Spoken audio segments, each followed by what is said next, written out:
Good afternoon, everyone. iTech India welcomes all the participants for today's distance learning seminar series.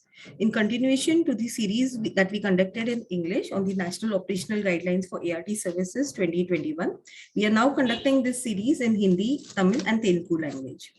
Today's topic for Hindi is Service Delivery Model for Care, Support, and Treatment ART Initiation. And the speaker is Dr. Reshu Agarwal. Dr. Reshu Agarwal is the Public Health Specialist with CDC India. We welcome you, ma'am, for today's session and request you to start the session. Thank you so much, Shweta. I think I'm audible. Yes, ma'am.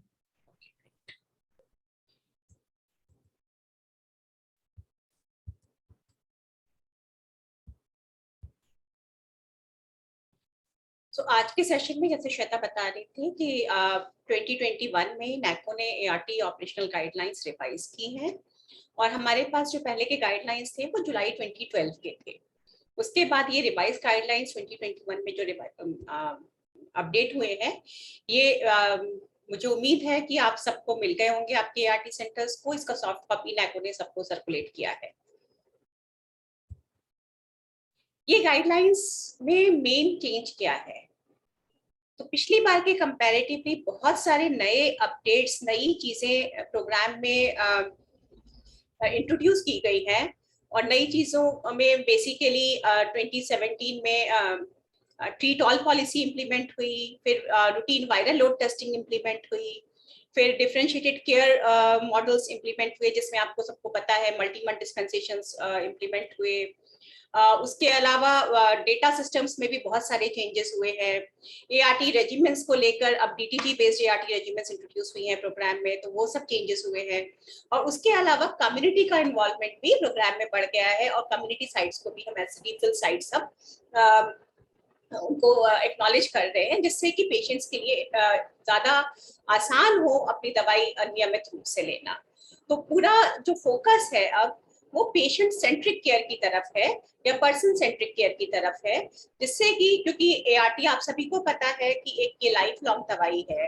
Patients को जो हमारे पास आते हैं उनको काफी सारी psychosocial समस्याएं होती हैं, फाइनेंशियल इश्यूज होते हैं और उसके बाद ART सेंटर्स में आके उनको पूरा दिन अगर रहना पड़ता है तो उसमें उनको कुछ समस्याएं आती हैं।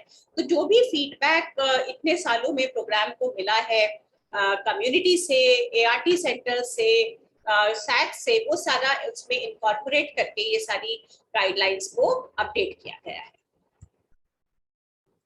तो जिसने अगर गाइडलाइंस देखी है तो उनको ये समझ में आया होगा कि ये गाइडलाइंस में बेसिकली एक इंट्रोडक्शन का पार्ट है, उसके बाद एक जो मेन सेक्शन है वो उसको पार्ट 1 बोलते हैं, जिसमें कि पेशेंट्स को सर्विसेज कैसे उपलब्ध कराई जाएंगी, उनको कैसे सर्विसेज प्रोवाइड कराई जाएंगी, उसके बारे में बहुत डिटेल्ड जानकारी है कि क्या क्या करना चाहिए और बहुत अच्छे से सारी SOPs इसमें डाली गई है। दूसरा पार्ट जो है वो पार्ट 2 है, जो बेसिकली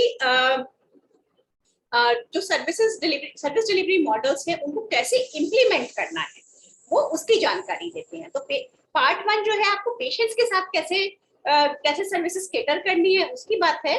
पार्ट 2 में इम्प्लीमेंटेशन कैसे करना है सर्विसेज को, उसकी बात की गई है। तो पार्ट 1 में 10 चैप्टर्स हैं, पार्ट 2 में 12 चैप्टर्स हैं और उसके अलावा बहुत सारे एनेक्शर्स हैं गाइडलाइंस में जिनको अपडेट किया गया है। और जब भी आप जो भी चैप्टर पढ़ रहे हैं उससे जो संबंधित एनेक्शर है उसको भी साथ में देखिए, जिससे कि आपको पता रहे कि जो भी बात की जा रही है उसकी कोई अतिरिक्त जानकारी उन एनेक्शर्स में होगी या कोई फॉर्म उस एनेक्शर्स के थ्रू आपको बताया गया होगा। तो जब भी आप कोई भी चैप्टर देख रहे हैं उसके एनेक्शर्स को उसके साथ ही देखें। तो आज के सेशन में हम क्या बात करेंगे, तो हम आज के सेशन में चैप्टर 1 और जो चैप्टर 2 है गाइडलाइंस का उसके बारे में हम चर्चा करेंगे।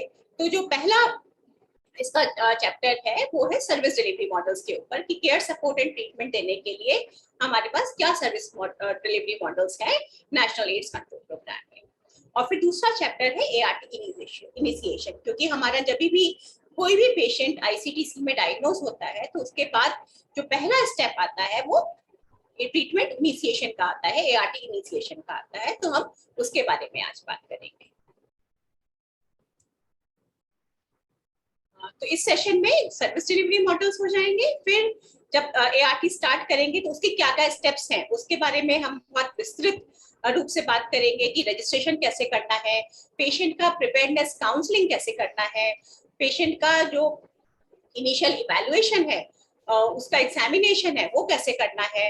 उसके बाद पेशेंट को, क्योंकि अब हम ट्रीट ऑल की बात करते हैं, तो ये बहुत जरूरी है कि एक टाइमली मैनर में ART इनिशिएट होना चाहिए, ART शुरू होना चाहिए सभी पेशेंट्स का। तो फिर हम उसकी बात करेंगे। फिर जो पेशेंट्स हैं जो हमारे पास आते हैं, स्पेशली जो एडवांस डिजीज के पेशेंट्स हैं या स्टेज 3 स्टेज 4 है या CD4 काउंट 350 है, उनके लिए, और क्योंकि हमारे पेशेंट में TB होने का भी रिस्क ज्यादा होता है, उनके लिए हम क्या क्या प्रोफाइलेक्सिस प्रोग्राम में देते हैं उसकी हम बात करेंगे। और उसके बाद कि ART सेंटर में पेशेंट का फ्लो कैसे मेंटेन करना है, क्या फ्लो होना चाहिए नए पेशेंट्स का, हम उसके बारे में चर्चा करेंगे। तो पहले चैप्टर हम स्टार्ट करेंगे। Excuse me ma'am, slides change नहीं हो रही है ma'am. They are changing at my end. Should I reshare? Just give me 2 minutes, ma'am. Praveen ji.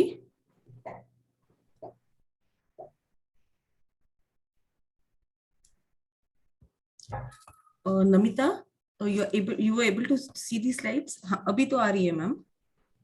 Yeah. Ma'am, please continue. अच्छा, अभी चेंज हो गई है ना स्लाइड श्वेता? जी मैम, जी मैम। हाँ ma'am please continue, sorry. Side effects எல்லாத்தையும் பத்தி change हो रही है मैम। यस, क्लियरா வந்து பத்தி मैं मुझे आवाज क्लियर नहीं आ रहा है। Ma'am please continue.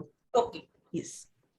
तो अब हमारे प्रोग्राम में जो है, जो सर्विस डिलीवरी मॉडल्स हैं उसकी बात करेंगे कि नेशनल एड्स कंट्रोल प्रोग्राम में जो पेशेंट्स एनरोल होते हैं उनको किस तरीके से सर्विसेज देते हैं। तो जैसे कि जो लोग पहले से ART सेंटर्स में काम करते हैं, प्रोग्राम में काम करते हैं, उनको पता होगा कि हमारा ये 3 टियर मॉडल है, जिसमें मेन जो बीच में हमारा क्रक्स है वो ART सेंटर्स का है।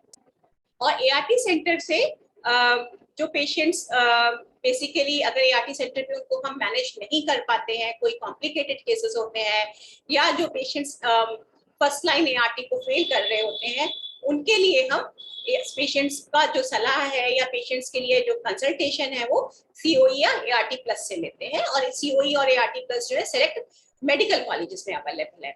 उसके अलावा पेशेंट्स को ईज आउट करने के लिए, जिससे कि उनको हर बारी ART सेंटर्स में नहीं आना पड़े, क्योंकि ज्यादातर ART सेंटर्स मेडिकल कॉलेजेस में है या डिस्ट्रिक्ट लेवल हॉस्पिटल्स में है, और कई बारी पेशेंट्स को जब दूर दूर से आना पड़ता है तो बहुत मुश्किल होता है। उसके लिए प्रोग्राम में जो सबसे पेशेंट के नजदीक में ART रिफिल करने का जो प्रावधान है, उसमें लिंक ART सेंटर्स आते हैं या लिंक ART प्लस सेंटर्स आते हैं।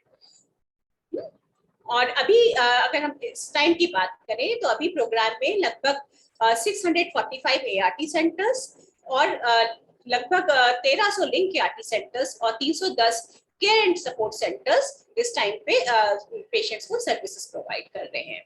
उसके अलावा हमारे पास 11 COEs हैं और 7 पीडियाट्रिक COEs हैं। अब हम बात करेंगे ART सेंटर्स के फंक्शंस क्या हैं। तो सबसे मेन फंक्शन जो ART सेंटर्स का है वो मेडिकल फंक्शन है। वो आप सभी को पता है, क्योंकि हम पेशेंट्स आते हैं ART सेंटर पे, हम उनको केयर देते हैं, उनको जो ट्रीटमेंट चाहिए होता है वो देते हैं। तो मेडिकल फंक्शंस में क्या आता है? ART प्रोवाइड करना, पेशेंट्स का बेसलाइन और फॉलो अप इन्वेस्टिगेशंस करना, उनको OI से बचाने के लिए प्रोफाइलेक्सिस देना, और अगर उनको कोई OI हो जाता है तो उसका मैनेजमेंट करना। उसके बाद सारे पेशेंट्स का हम HIV, सारे पेशेंट्स का TB के लिए हम स्क्रीन करते हैं कि उनको TB का इन्फेक्शन तो नहीं है। अगर पेशेंट्स को कोई कॉम्प्लिकेटेड प्रॉब्लम है, कॉम्प्लिकेटेड डिजीज है या एडवांस्ड HIV डिजीज है, तो हम ऐसे पेशेंट्स को या तो स्पेशलिटी डिपार्टमेंट में या हायर सेंटर में COE में या ART प्लस में उनको रेफर करने का जरूरत होता है। वो रेफरल का काम ART सेंटर्स का है। फिर पेशेंट सेंट्रिक सर्विसेज प्रोवाइड करना, जो हमने पहली स्लाइड में बात किया। ART इनिशिएट करना, पेशेंट को ट्रीटमेंट एजुकेशन देना, काउंसलिंग देना, अगर पेशेंट फेल कर रहा है तो उसको सेसिप में रेफर करना, और जो भी पेशेंट की जरूरतें हैं उसके हिसाब से पेशेंट को रेफर करना और उसका लिंकेजेस बनाना।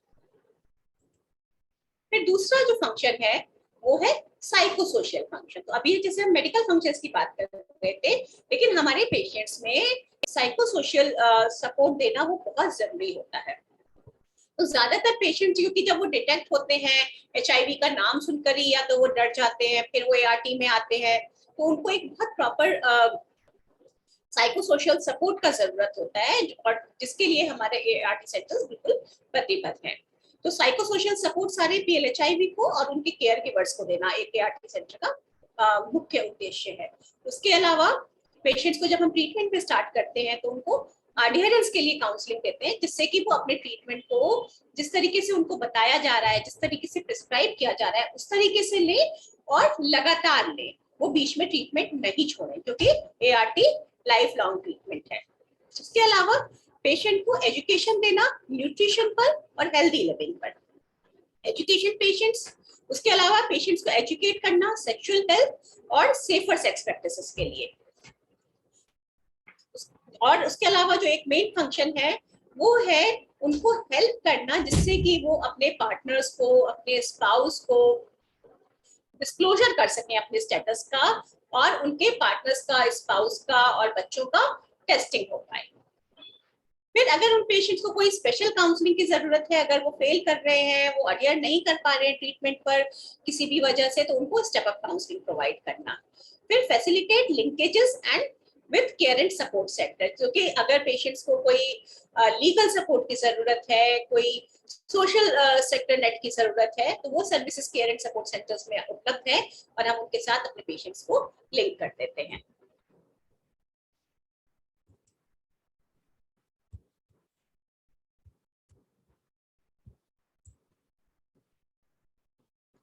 इसके अलावा एक जो मेन फंक्शन है ART सेंटर्स का, वो प्रोग्रामेटिक फंक्शन है, जो कई बारी हम लोग उसको उतना महत्व नहीं देते हैं ART सेंटर्स में। तो ये बहुत इंपॉर्टेंट है ART सेंटर्स के लिए समझना कि मेडिकल फंक्शन और साइको सोशल फंक्शन के अलावा ART सेंटर्स का प्रोग्रामेटिक फंक्शन बहुत इंपॉर्टेंट है।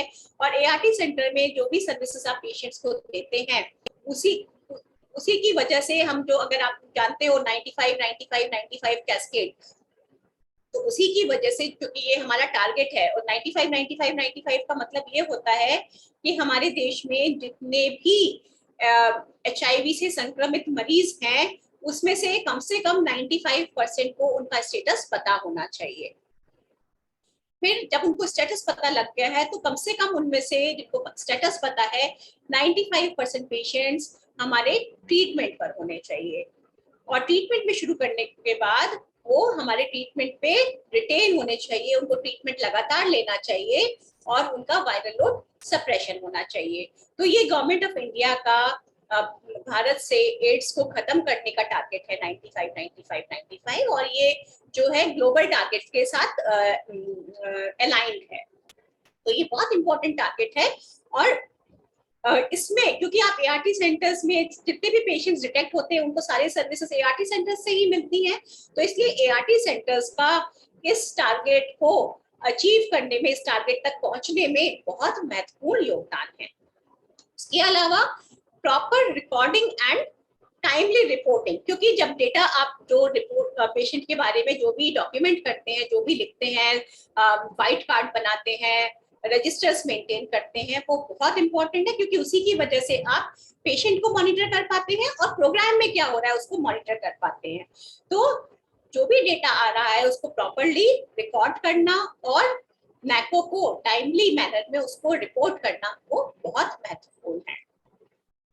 फिर तीसरा प्रोग्रामेटिक फंक्शन क्या है कि जो हमारे पेशेंट जो किसी वजह से हमारे प्रोग्राम में मिस हो जाते हैं, या LFU हो जाते हैं, या ऑप्ट आउट कर जाते हैं, उनको वापस ढूंढना और समझाना कि उनके लिए ट्रीटमेंट कितना महत्वपूर्ण है।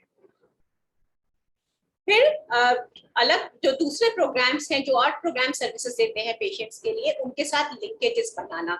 एक प्रोग्राम जिससे के साथ हमारी बहुत अच्छी लिंकेजेस है, वो नेशनल TB एलिमिनेशन प्रोग्राम है, क्योंकि हमारे पेशेंट्स में TB के संक्रमण का खतरा ज्यादा होता है। लेकिन उसके अलावा भी अब प्रोग्राम जो है और नेशनल प्रोग्राम्स के साथ भी अपना कोऑर्डिनेशन बढ़ाने के लिए प्रयास कर रहा है और इसमें आप देखेंगे कि national viral hepatitis control programme के साथ और जो नॉन कम्युनिकेबल डिजीज प्रोग्राम है उसके साथ NACO कोऑर्डिनेशन के लिए गाइडलाइंस बना रहा है।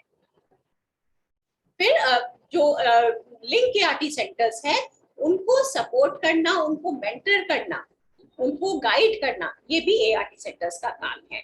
तो ओवरऑल हम ART सेंटर्स को उनके फंक्शंस को हम 3 भाग में बांटते हैं। एक मेडिकल काम जो रूटीन रोज करना ही होता है जब पेशेंट्स आते हैं, फिर पेशेंट्स की जो साइकोसोशल नीड्स होती है उनको एड्रेस करना बहुत जरूरी है, और तीसरा प्रोग्रामेटिक फंक्शन जिससे कि आपका सारा डेटा, आपका कोऑर्डिनेशन, पेशेंट को हम पेशेंट सेंट्रिक केयर दे पाए, और जिन पेशेंट्स को हम रिफिल के लिए लिंक ART सेंटर्स में भेज रहे हैं उनको भी प्रॉपर केयर मिले, वो सारे जो फंक्शंस हैं वो भी ART सेंटर्स के लिए बहुत महत्वपूर्ण हो जाते हैं।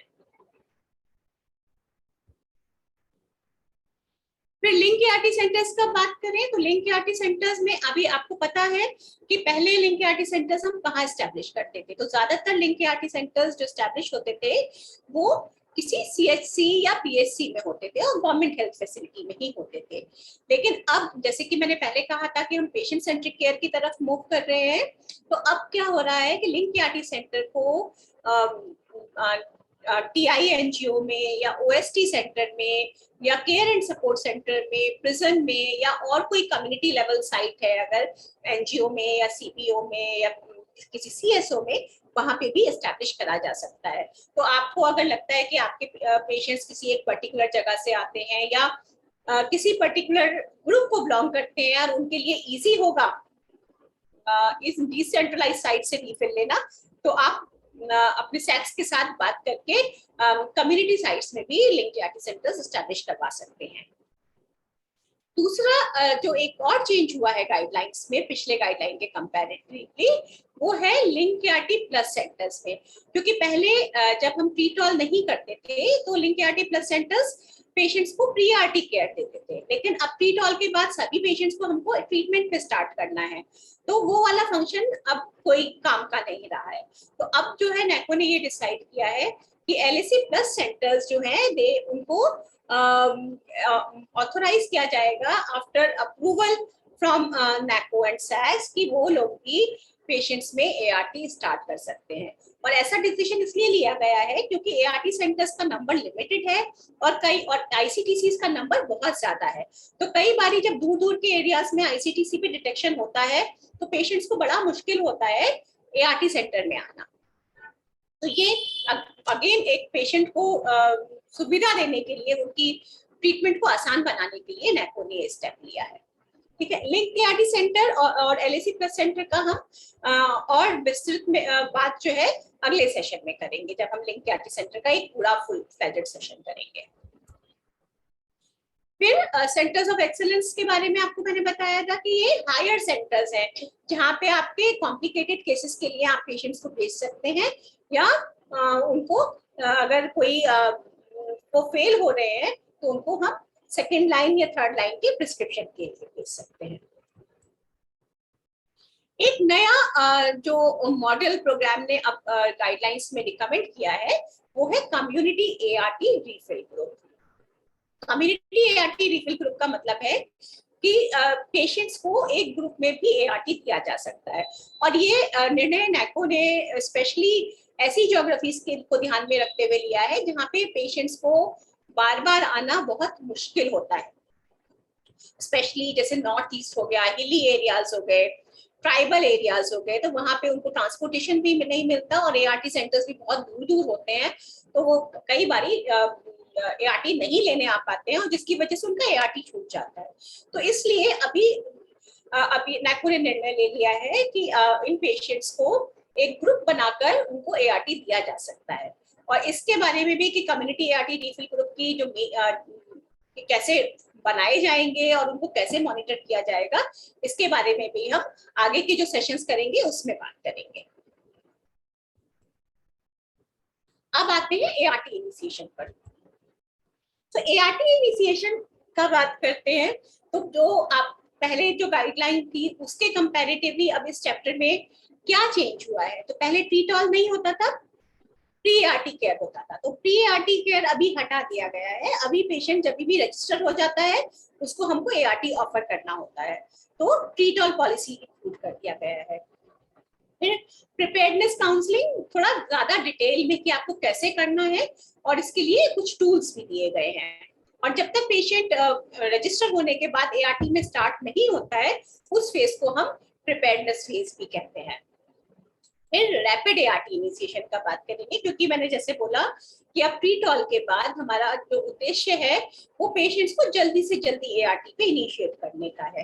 तो जिससे कि पेशेंट्स को फालतू में बार बार ये अननेसेसरी एआरटी सेंटर्स के चक्कर ना लगाने पड़े, बार बार ना आना पड़े, तो हम कोशिश ये करेंगे कि हम we should move towards rapid ART और सेम डे एआरटी इनिशिएशन। उसके अलावा इन गाइडलाइंस में हमने एडवांस डिजीज मैनेजमेंट का जिक्र किया है, उसके बारे में अभी आगे आने वाली स्लाइड्स में हम ज्यादा विस्तृत जानकारी देंगे। और उसके बाद हमने इस गाइडलाइंस में कुछ जो रोल्स एंड रिस्पॉन्सिबिलिटीज अब चेंज हो गए हैं स्टाफ के, उसकी बात की है। इस चैप्टर से रिलेटेड 3 एनेक्शर्स हैं। तो एक एनेक्शर है एआरटी प्रिपेयर्डनेस काउंसलिंग चेकलिस्ट। तो ये चेकलिस्ट एक नया चेकलिस्ट है जो दिया गया है, क्योंकि आप सबको पता है कि जो इनिशियल 3-4 महीने होते हैं उस टाइम में पेशेंट्स के मिस होने के, एलएफयू होने के और या फिर पेशेंट्स की डेथ होने के चांसेस बहुत ज्यादा होते हैं।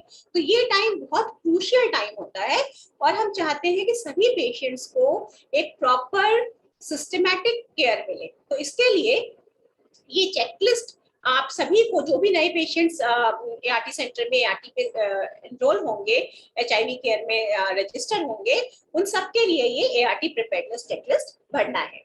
उसके अलावा कंसेंट फॉर्म, जो आप पहले भी आपको पता है व्हाइट कार्ड में ये ऑलरेडी सम्मिलित किया जा चुका है।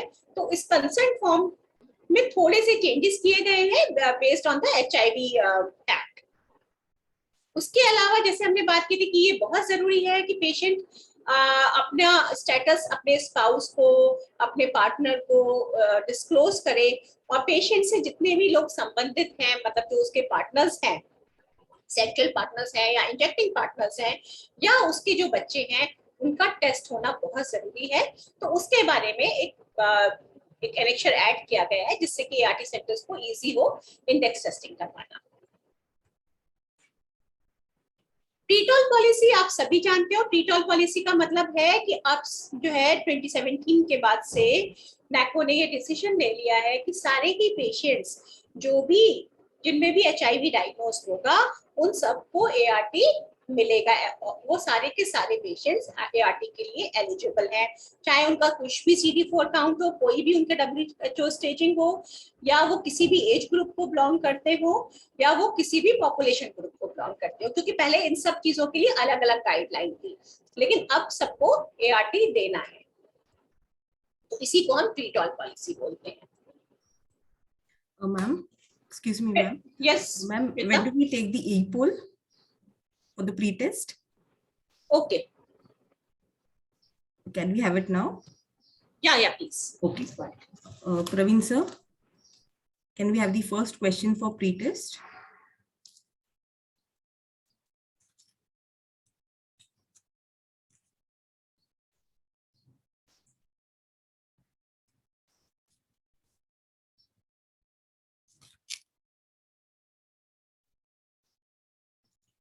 Praveen sir, you're on mute.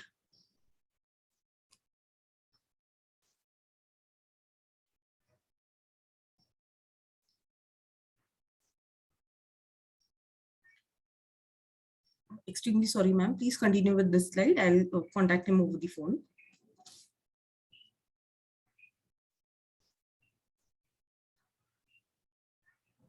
Shweta, ji you ma'am. are not audible. हाँ, Okay.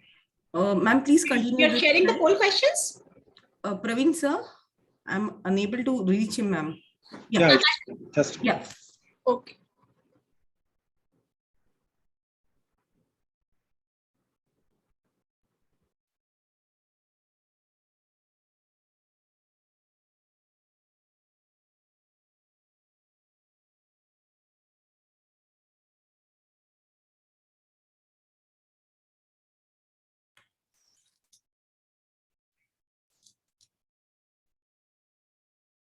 पार्टिसिपेंट से रिक्वेस्ट है कि ये प्लीज ई पोल अटेम्प्ट करें. Please select the answer of your choice.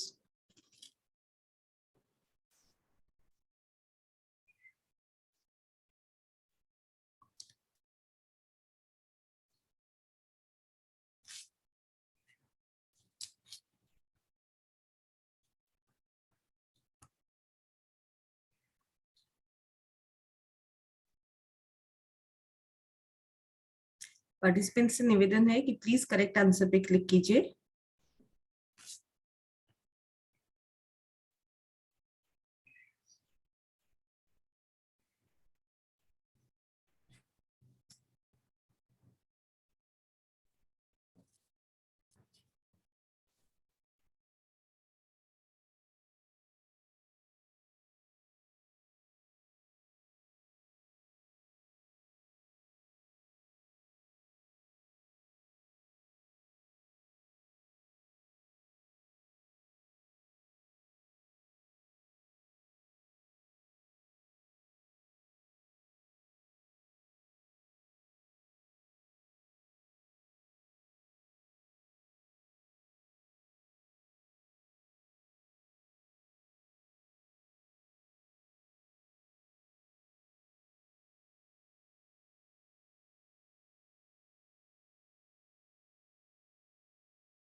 और सभी से निवेदन है इसको थोड़ा जल्दी कीजिए वरना अपना सेशन थोड़ा डिले हो जाएगा.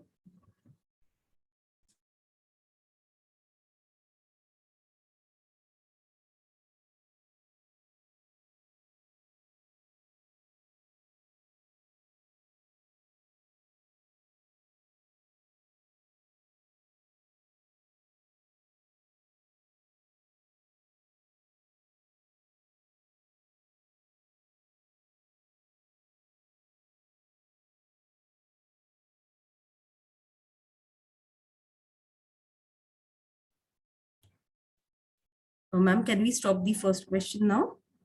Yeah, please.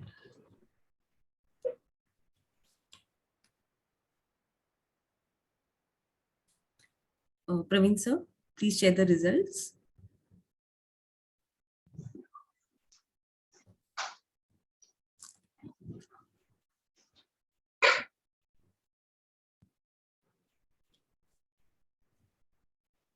Yes, the second question now.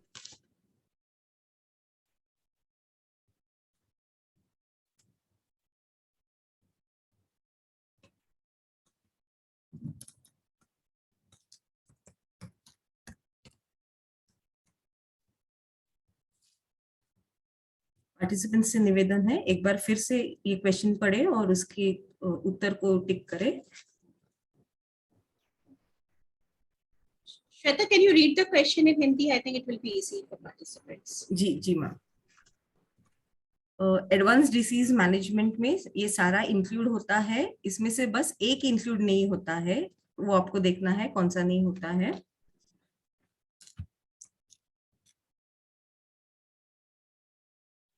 Ma'am, is the whole text visible? Not perhaps. Okay.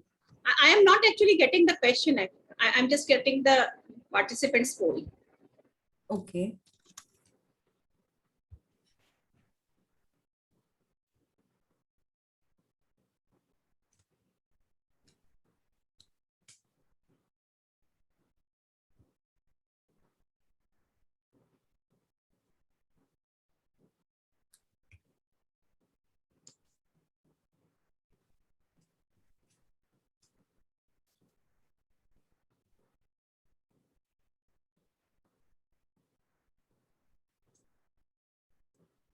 Answers में के 4 ऑप्शंस ये हैं कि अगर CD4 सेल काउंट 200 से कम है, ऐसे बच्चों को, एडल्ट्स को और एडोलसेंट्स को एडवांस डिसीज मैनेजमेंट में गिना जाता है.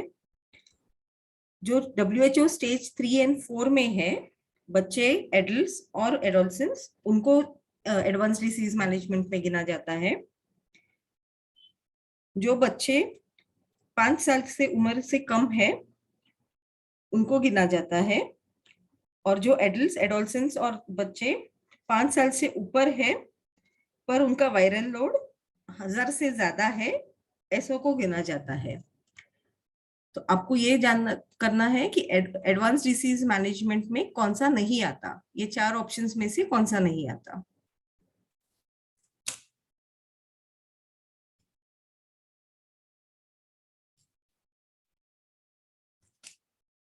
CD4 काउंट 200 से कम है, WHO स्टेज 3 और 4 में है, जो बच्चे 5 साल से कम उम्र के हैं और जिनका वायरल लोड 1000 से ज्यादा है।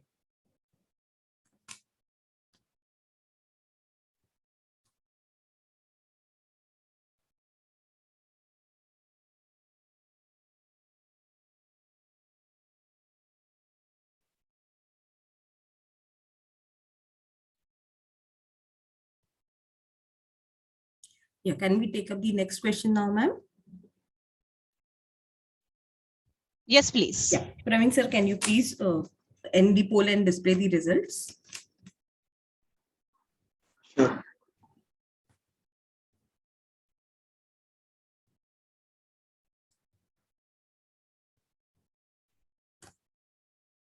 The next question, please.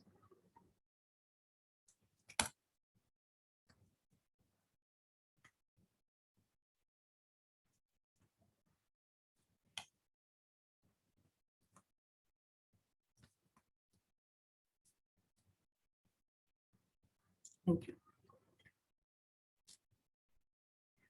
सवाल है, टीबी पेशेंट्स में एआरटी कब शुरू करनी है?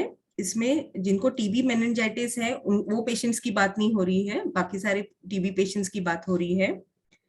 Within 2 weeks of initiating TB treatment, TB treatment शुरू करने के बाद 2 हफ्तों के भीतर ये करना है। Within 2 weeks of initiating treatment, regardless of CD4 count, CD4 count देखना है नहीं देखना है। Intensive phase of TB treatment complete होने के बाद एआरटी को शुरू करना है या टीबी ट्रीटमेंट स्टार्ट करनी है 2 वीक्स के, start TB treatment after 2 weeks of initiating on ART. जैसे ही एआरटी इनिशिएट होता है वो उसके बाद 2 वीक्स में टीबी ट्रीटमेंट शुरू करनी है।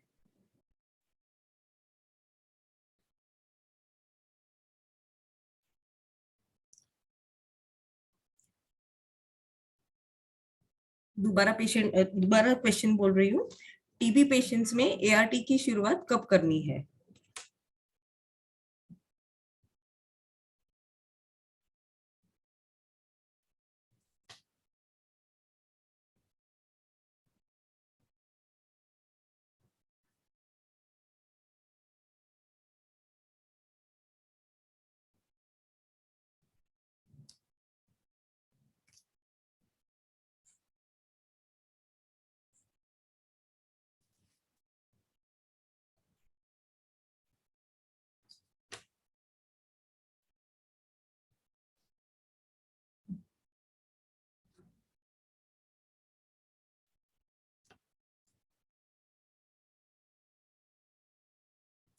Ma'am, can we stop now? Yeah, thank you, Praveen sir. Yeah, thank you to all the participants. Ma'am, we can continue with the session. You are on mute, ma'am.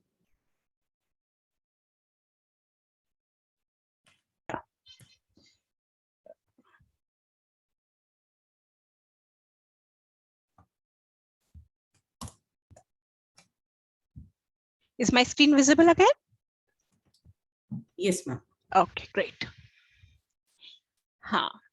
Thank you for giving answers for the poll. और ये जो पोल थे वो आपका knowledge check करने के लिए नहीं थे, ये देखने के लिए थे कि ये सेशन कितना इफेक्टिव रहेगा, और अगर आपको सेशन के शुरू में कोई जानकारी नहीं है तो क्या वो जानकारी आपको सेशन में मिल पाएगी या नहीं। तो अब ये जो तीनों क्वेश्चंस थे उसके बारे में अब हम आगे बात करेंगे, तो आप ध्यान से सुनिए, और इसके बाद हम सेशन के बाद देखेंगे तो वो मेरा टेस्ट होगा कि आपको मैं ठीक से बता पाई हूँ या नहीं बता पाई हूँ। हाँ, ठीक है। तो अब स्टेप्स का बात करें एआरटी इनिशिएशन में, तो पहला स्टेप आप सभी को पता है कि क्या होता है, registration in HIV care.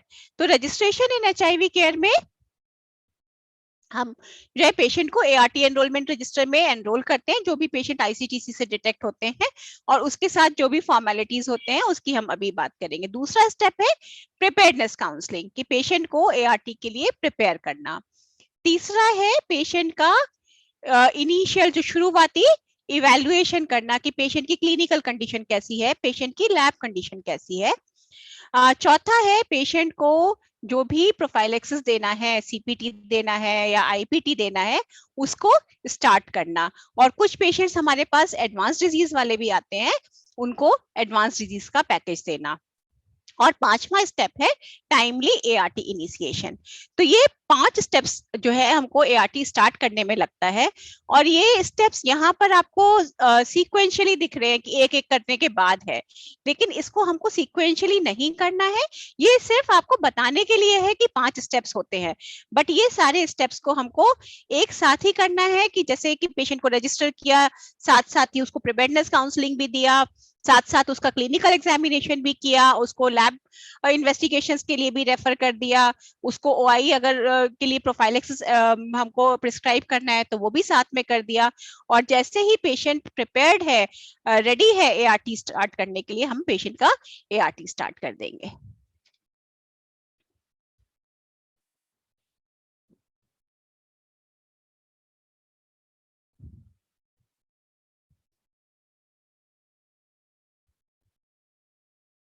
Yes, तो अब फर्स्ट स्टेप का बात करेंगे कि रजिस्ट्रेशन करने के लिए हमको क्या क्या चाहिए होता है। सबसे पहले NACP का अप्रूव्ड ICTC में पेशेंट का डिटेक्शन होना चाहिए, तो उसके पास ICTC का पॉजिटिव रिपोर्ट होना चाहिए। और उसके बाद हम ICTC में भी बोलते हैं काउंसलर्स को पोस्ट टेस्ट काउंसलिंग करना होता है। फिर ICTC में जैसे ही पेशेंट डिटेक्ट होता है, उसके बाद ICTC उसको नियरेस्ट ART सेंटर में या लिंक ART सेंटर प्लस जो है जहां पे ART इनिशिएट करने का परमिशन है, वहां पर उसको रेफर कर सकता है। जब पेशेंट को रेफर किया जाता है तो पेशेंट के पास क्या क्या होना चाहिए, उसके पास ICTC रिपोर्ट होना चाहिए, एक वैलिड एड्रेस प्रूफ होना चाहिए, और 2 पासपोर्ट साइज फोटो होने चाहिए। लेकिन यहाँ पे ये बहुत इंपॉर्टेंट है कि अगर कोई पेशेंट अपना कोई वैलिड आइडेंटिटी प्रूफ या एड्रेस प्रूफ नहीं लेकर आ रहा है, तो हमको उसको रजिस्ट्रेशन डिनाई नहीं करना है।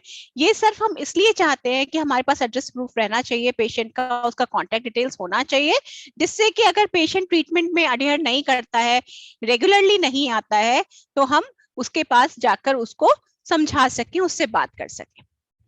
तो ये चीजें जरूरी है, लेकिन इसका ये मतलब नहीं है कि किसी भी पेशेंट के पास अगर ये नहीं है कि आज वो फोटो नहीं लेकर आया है या वो एड्रेस प्रूफ नहीं लेकर आया है, तो हम उसको रजिस्टर्ड नहीं करेंगे। ये बहुत इंपॉर्टेंट सभी ART सेंटर्स के लिए है कि हमको सारे पेशेंट्स को, अगर उनके पास ICTC रिपोर्ट है, तो रजिस्टर करना होता है। और हम उनको समझा सकते हैं कि आप अगली बार जब आएंगे तो आप फोटोग्राफ और एड्रेस प्रूफ लेकर आ सकते हैं। उसके बाद जब पेशेंट को हम कहाँ पे एनरोल करते हैं, HIV केयर रजिस्टर में एनरोल करते हैं, उसको व्हाइट कार्ड इशू करते हैं और ग्रीन बुक इशू करते हैं। फिर दूसरा स्टेप है ART प्रिपेयर्डनेस काउंसलिंग। तो ART जैसे कि सबको पता है कि ART कब शुरू करते हैं, कि जब हमारा पेशेंट ART स्टार्ट करने के लिए रेडी होता है। तो पेशेंट को इन्फॉर्म्ड हमें डिसीजन होना चाहिए कि पेशेंट को आपने बता दिया है ART के बारे में और पेशेंट तैयार है ART इनिशिएट करने के लिए, ठीक है।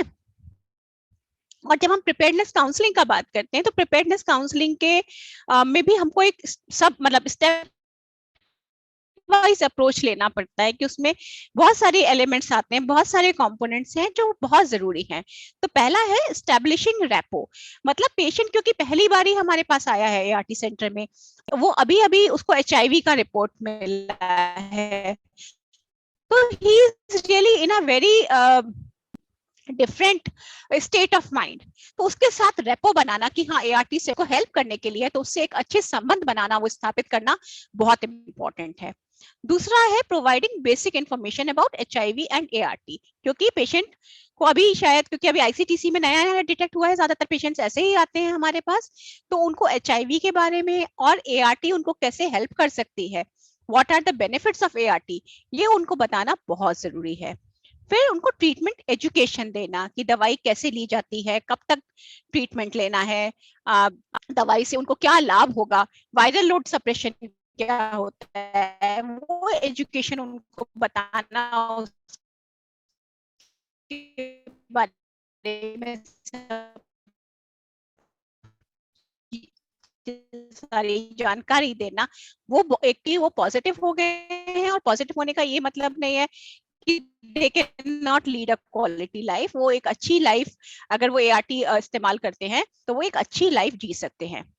Then encourage them for disclosure to their partners, कि वो अपने पार्टनर्स को, अपने स्पाउस को, अपनी फैमिली को अपना स्टेटस बता पाए, जिससे कि उन लोगों का भी टेस्टिंग हो सके। फिर पेशेंट का बिहेवियरल या साइकोसोशल असेसमेंट, कि वो किस मानसिक या व्यवहारिक स्थिति में है और उसको हमारा क्या एडिशनल हेल्प चाहिए होगी, वो असेस करना बहुत जरूरी है। और पेशेंट के साथ मिलके हमको ट्रीटमेंट प्लान बनाना।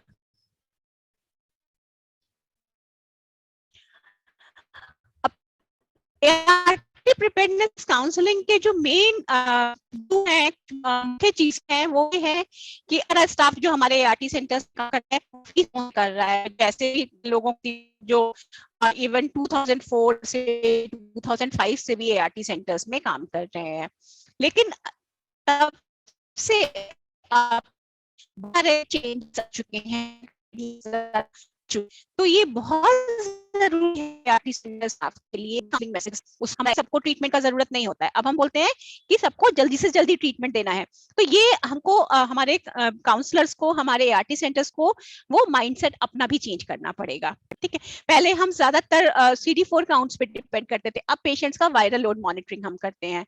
तो वायरल लोड मॉनिटरिंग के बारे में पेशेंट को बताना कि इसका क्या इम्पोर्टेंस है, वायरल लोड का क्या मतलब है, वायरल लोड अगर सप्रेस्ड है तो क्या होता है, वो उसको बताना। उसके अलावा पेशेंट के लिए क्या क्या डिफरेंशिएटेड केयर मॉडल्स अवेलेबल हैं, और डिफरेंशिएटेड केयर मॉडल्स की हम बात अगले सेशन में और ज्यादा विस्तार में करेंगे। तो उनकी वो जानकारी काउंसलर्स को और एआरटी स्टाफ को खुद को भी होनी चाहिए, और वो पेशेंट्स को भी ठीक ठीक जानकारी देनी चाहिए। उसके अलावा जो एक नया मैसेज अब जुड़ा है वो है U इक्वल टू U, अगर आप लोगों ने इसके बारे में सुना है, जिसका मतलब है अनडिटेक्टेबल इज इक्वल टू अनट्रांसमिसेबल। इसको इस तरीके से बोलते हैं कि अगर कोई पेशेंट एआरटी निरंतर रूप से ले रहा है और वो वायरल लोड उसका सप्रेस्ड है, या वायरल लोड जो है अनडिटेक्टेबल है, तो ऐसे पेशेंट्स में अपने सेक्सुअल पार्टनर को HIV ट्रांसमिट करने के चांसेस बहुत बहुत कम होते हैं। तो अगर हम पेशेंट्स को इस तरीके से समझाएंगे कि अब एआरटी से वो कम से कम उनका ट्रांसमिशन का रिस्क कम हो जाता है, तो ये भी एक बहुत इंसेंटिव होता है पेशेंट्स के लिए। पेशेंट्स को इस बात से भी बहुत कॉन्फिडेंस आता है, और इससे वो एआरटी पे और लगातार लेने के लिए कई बारी तैयार हो जाते हैं। और इससे उनके अंदर जो एक स्टिग्मा है, सेल्फ स्टिग्मा वाली फीलिंग है, वो भी कम होती है। तो हमको ये U equal to U messages का भी हेल्प लेना चाहिए। दूसरा, हमारे जो पेशेंट्स आते हैं उसमें से कुछ पेशेंट्स जो होते हैं वो ज्यादा उनमें रिस्क होता है ट्रीटमेंट पे पुअर अडेरेंस का, या ट्रीटमेंट में वापस नहीं आने का, ट्रीटमेंट को निरंतर रूप से नहीं लेने का। तो ऐसे पेशेंट्स को, जैसे इस कैटेगरी में पेशेंट्स आपके आ जाएंगे जैसे कोई अल्कोहलिक पेशेंट्स हैं, इंजेक्टिंग ड्रग यूजर्स हैं, या जो पेशेंट्स माइग्रेंट्स हैं, वो कोई बाहर से आए हैं या बाहर जाने वाले हैं, उनका आना जाना लगा रहता है, तो ऐसे पेशेंट्स लगातार ट्रीटमेंट नहीं लेंगे।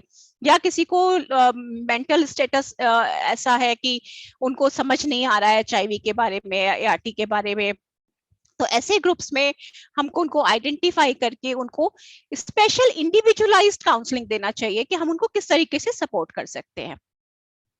उसके अलावा फिर कुछ स्पेशल ग्रुप्स हमारे पास आते हैं एआरटी सेंटर्स में, और वो बहुत खास होते हैं हमारे लिए। तो ऐसे ग्रुप में हमारे पास बेसिकली की पॉपुलेशंस हो गए, बच्चे हो गए, एडोलेसेंट्स हो गए, और प्रेग्नेंट वेमेन हो गए। तो ये हमारे बहुत इम्पोर्टेंट और खास ग्रुप हैं। इनके बारे में भी हम जो आगे के सेशंस करेंगे कि क्या स्पेशल फोकस आपको रखना चाहिए इन पॉपुलेशंस के लिए, उसकी हम और ज्यादा चर्चा करेंगे। बट ये जब भी आपके पास ये पॉपुलेशन ग्रुप्स आते हैं तो आपको इनको स्पेशल अटेंशन देना होता है, उनकी प्रॉब्लम्स को समझना होता है और ये इंश्योर करना होता है कि वो ट्रीटमेंट पे अडियर करें, और जो भी स्पेशल गाइडलाइंस हैं इन पेशेंट्स के लिए वो या जो भी स्पेशल सर्विसेज हैं वो हम उन पेशेंट्स को पहुंचाएं। फिर पीयर काउंसलिंग सपोर्ट हम ले सकते हैं, क्योंकि आपके पास जैसे केयर कोऑर्डिनेटर है आरटी सेंटर में या सीएससी है, तो उनके द्वारा हम पेशेंट को पीयर काउंसलिंग प्रोवाइड करवा सकते हैं, जिससे कि क्योंकि जब कोई साथी जिसने उसी तरीके की प्रॉब्लम्स को झेला है, उसी के थ्रू वो गया हुआ है, तो अगर वो वही ऐसा कोई इंसान पेशेंट को समझाने की कोशिश करता है तो पेशेंट्स को ज्यादा अच्छे से समझ आती है वो बात। तो पीयर काउंसलर उसी को बोलते हैं कि जो पेशेंट्स पहले रह चुके हैं, जो और अभी ट्रीटमेंट पे अडियर कर रहे हैं और ट्रीटमेंट पे अच्छा रिस्पॉन्ड कर रहे हैं, वायरली सप्रेस्ड हैं, तो अगर ऐसे लोग पेशेंट्स को समझाते हैं तो उसका पेशेंट पे एक अलग ही प्रभाव होता है और उनके ट्रीटमेंट पे विश्वास करने के चांसेस बढ़ जाते हैं। फिर इसमें हम ये बोलते हैं कि कोशिश ये करना चाहिए कि जिस काउंसलर ने सेशन किया है पहला सेशन, वो वही सेशंस करे, जिससे कि एक तो इंफॉर्मेशन का कंटिन्यूटी बना रहे, और दूसरा जब भी हम काउंसलिंग दे रहे हैं, प्रिपेयर्डनेस काउंसलिंग दे रहे हैं, तो पहले 3 महीने में हमें कोशिश करनी चाहिए कि हम पेशेंट के केयर गिवर को भी काउंसलिंग दें, उसको भी इंफॉर्मेशन प्रोवाइड करें, क्योंकि केयर गिवर पेशेंट के ट्रीटमेंट के लिए बहुत इंपॉर्टेंट है। अगर हम केयर गिवर को ठीक से समझाएंगे, उसको बताएंगे कि दवाई क्यों इम्पोर्टेंट है, वायरल लोड सप्रेशन क्यों इम्पोर्टेंट है, और पेशेंट को दवाई कैसे खानी है, तो पेशेंट के साथ वो केयर गिवर ही रहेगा, तो वो उसको रोज के डेली बेसिस पर अच्छे से पेशेंट का ध्यान रख सकता है और उसको समझा सकता है, उसको रिमाइंड करवा सकता है। तो केयर गिवर का इन्वॉल्वमेंट बहुत जरूरी है, और प्रिपेयर्डनेस काउंसलिंग का कम से कम एक सेशन ऐसा होना चाहिए जिसमें हम केयर गिवर को भी पूरी विस्तृत और सही जानकारी दें। उसके अलावा फिर counselling and support for disclosure, ये हम पहले भी बात कर चुके हैं कि ये हमको पेशेंट को समझाना है, उसको हेल्प करना है कि जिससे कि वो अपना स्टेटस डिस्क्लोज कर सके और अपने स्पाउस को या सेक्सुअल पार्टनर्स को या इंजेक्टिंग पार्टनर्स को या बच्चों को ट्रीटमेंट के लिए ला सके। और जब हम एआरटी प्रिपेयर्डनेस की बात करते हैं तो यूजुअली ये समझा जाता है कि ये प्रिपेयर्डनेस काउंसलिंग है और काउंसलिंग का काम सिर्फ एआरटी काउंसलर का है। ऐसा नहीं है, ये जो प्रिपेयर्डनेस काउंसलिंग का काम है वो सारे ही स्टाफ का एआरटी सेंटर में है, सभी का रोल है। जिसके पास भी पेशेंट जाता है, सपोज नर्स के पास जा रहा है पेशेंट, फार्मासिस्ट के पास जा रहा है, तो ये सब की हाँ दवाई कैसे लेना है, कब तक लेना है, ये सारा इंफॉर्मेशन देने का काम सभी का है। और स्पेशली मेडिकल ऑफिसर्स का रोल बहुत इंपॉर्टेंट है, क्योंकि यूजुअली जब मेडिकल ऑफिसर्स कुछ समझाते हैं पेशेंट को तो उसका जो प्रभाव होता है वो ज्यादा गहरा होता है पेशेंट्स के ऊपर, और पेशेंट ज्यादातर वो बात मानते हैं। तो काउंसलिंग, जब प्रिपेयर्डनेस काउंसलिंग की बात करते हैं तो इसका ये मतलब नहीं है कि सिर्फ ये काउंसलर का रिस्पॉन्सिबिलिटी है, ये एआरटी सेंटर में सारे स्टाफ का रिस्पॉन्सिबिलिटी है, और स्पेशली मेडिकल ऑफिसर्स खास तौर से।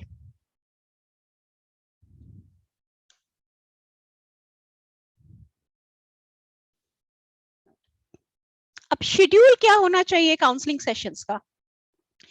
तो जो ये प्रिपेयर्डनेस काउंसलिंग होती है, ये सिर्फ वन टाइम एक्टिविटी नहीं है कि आपने एक बार पेशेंट को बताया और हो गया। ये बार बार ही पेशेंट को समझाना पड़ता है, पेशेंट को बार बार ही बताना पड़ता है, और हर बारी पेशेंट का कुछ डिफरेंट अप्रोच होगा, उसके कुछ डिफरेंट प्रॉब्लम्स होंगे, उनको एड्रेस करना पड़ता है। तो ये एक रीइंफोर्समेंट अप्रोच हम बोलते हैं इसमें, कि आपको हर बारी प्रिपेयर्डनेस काउंसलिंग के मैसेज पेशेंट को बताने होते हैं। और जरूरी, क्योंकि अब हम ट्रीट ऑल की बात करते हैं और सेम डे या रैपिड एआरटी इनिशिएशन की बात करते हैं, तो ये जरूरी नहीं है कि सारे प्रिपेयर्डनेस काउंसलिंग सेशन जो हैं वो ट्रीटमेंट स्टार्ट होने के पहले ही होंगे। जब पेशेंट रेडी है, आपने उसको काउंसिल किया, पेशेंट अगर रेडी है ट्रीटमेंट के लिए और कोई क्लिनिकल कॉन्ट्राइंडिकेशन नहीं है, तो ऐसे पेशेंट्स में हम ट्रीटमेंट स्टार्ट कर देंगे। उसके बाद एक बार ट्रीटमेंट स्टार्ट करने के बाद हम उसको पोस्ट इनिशिएशन सपोर्ट जरूरी है, और 3 महीने तक हम उसको काउंसलिंग, प्रिपेयरनेस काउंसलिंग के सेशंस देते रहेंगे। तो ये जो पिछली गाइडलाइन होती थी कि हम बोलते थे कि हमको पहले 3 काउंसलिंग सेशंस करने हैं, उसके बाद ही ART स्टार्ट होगी, अभी थोड़ा सा वहां से डिविएशन है। तो हमको एक अच्छा काउंसलिंग सेशन पेशेंट के साथ करना है ART इनिशिएट करने के पहले, उसका रेडीनेस देखना है। अगर पेशेंट ART स्टार्ट करने के लिए रेडी है और मेडिकली कोई प्रॉब्लम नहीं है स्टार्ट करने में, तो हम ऐसे पेशेंट्स को ART स्टार्ट कर देंगे।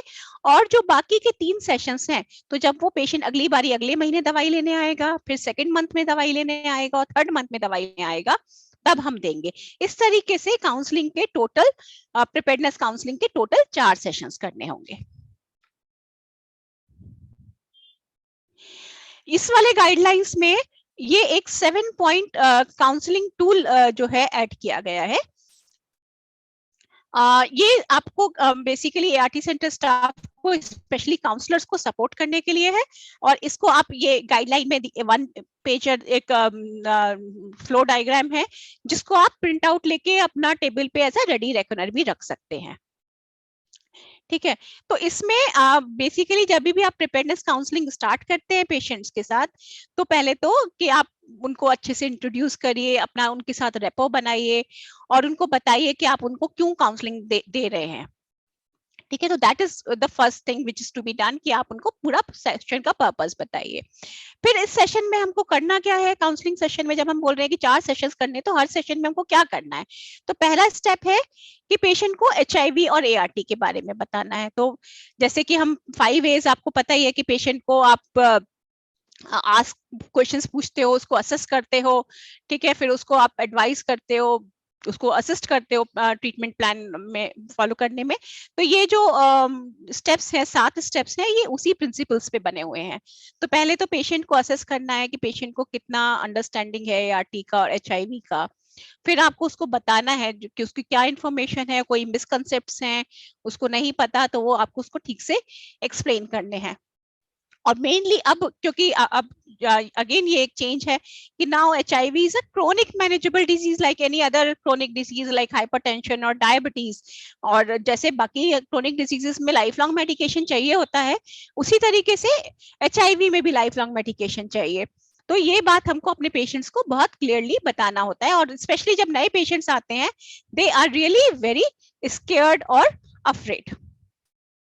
ठीक है, उसके बाद आपने पेशेंट को बताना है कि ART के क्या बेनिफिट्स हैं, क्यों ART देना है।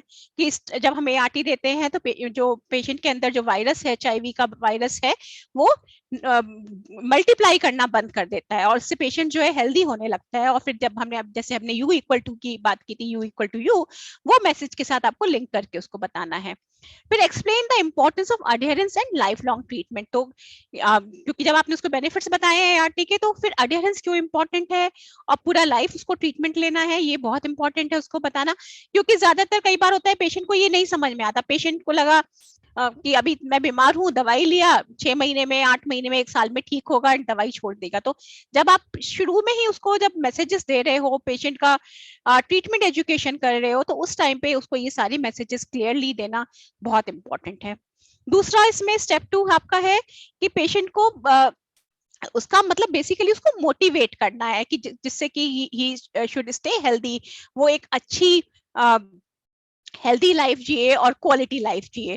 तो पेशेंट यूजुअली जब एंड जो लोग काउंसलर्स हैं उनको पता है कि किस तरीके से किया जाता है, एंड यूजुअली पेशेंट्स को उससे समझना कि पेशेंट का क्या मोटिवेशन है कि वो हेल्दी रहना चाहता है और जीना चाहता है। तो वो सारे उसके मोटिवेशन समझ के उसको उस और ज्यादा मोटिवेट करना बहुत इंपॉर्टेंट है। आज की उसके लाइफ में कौन लोग ज्यादा मैटर करते हैं, वो कौन ज्यादा महत्वपूर्ण है उनके लिए उसको जीना है, एंड उसके लिए उनको ART पे जो है रहना है। फिर ask them to identify specific things, कि उनको अपनी लाइफ में आखिर क्या अचीव करना है। कि जैसे कोई बच्चे हैं कि हाँ मैं ये बनना चाहता हूँ, तो हेल्प देम लाइक कि हाँ अगर आप ART के माध्यम से उनको बताइए कि अगर आप ART लेंगे तो आप अपनी लाइफ की और अपने फैमिली का अच्छा केयर ले पाएंगे, या आप जो करना चाहते हैं लाइफ में वो कर पाएंगे। तो उस तरीके से उनको समझाना बहुत इंपॉर्टेंट है। फिर तीसरा, जैसे हमने बात की थी कि पेशेंट का केयर गिवर को आइडेंटिफाई करना बहुत जरूरी है। तो पेशेंट को हेल्प करना चाहिए हमको कि पेशेंट का सपोर्ट सिस्टम क्या है, उसकी फैमिली में कौन है, उसके कोई फ्रेंड्स हो सकते हैं, अगर फैमिली नहीं है तो उसका सपोर्ट सिस्टम कौन है, कि उसको कौन उसका फैमिली फ्रेंड या कोई अदर्स या कोई एनजीओ हो सकता है, वो कहीं से एसोसिएटेड हो, कोई टीआई एनजीओ हो, तो कौन कौन उसको जो है हेल्प कर सकता है ट्रीटमेंट लेने में। और ये क्यों इम्पोर्टेंट है कि वो अपने केयर गिवर को और अपने फैमिली मेंबर्स को या स्पाउस को, पार्टनर्स को अपना हेल्थ स्टेटस के बारे में बताए, अपने एचआईवी स्टेटस के बारे में बताए।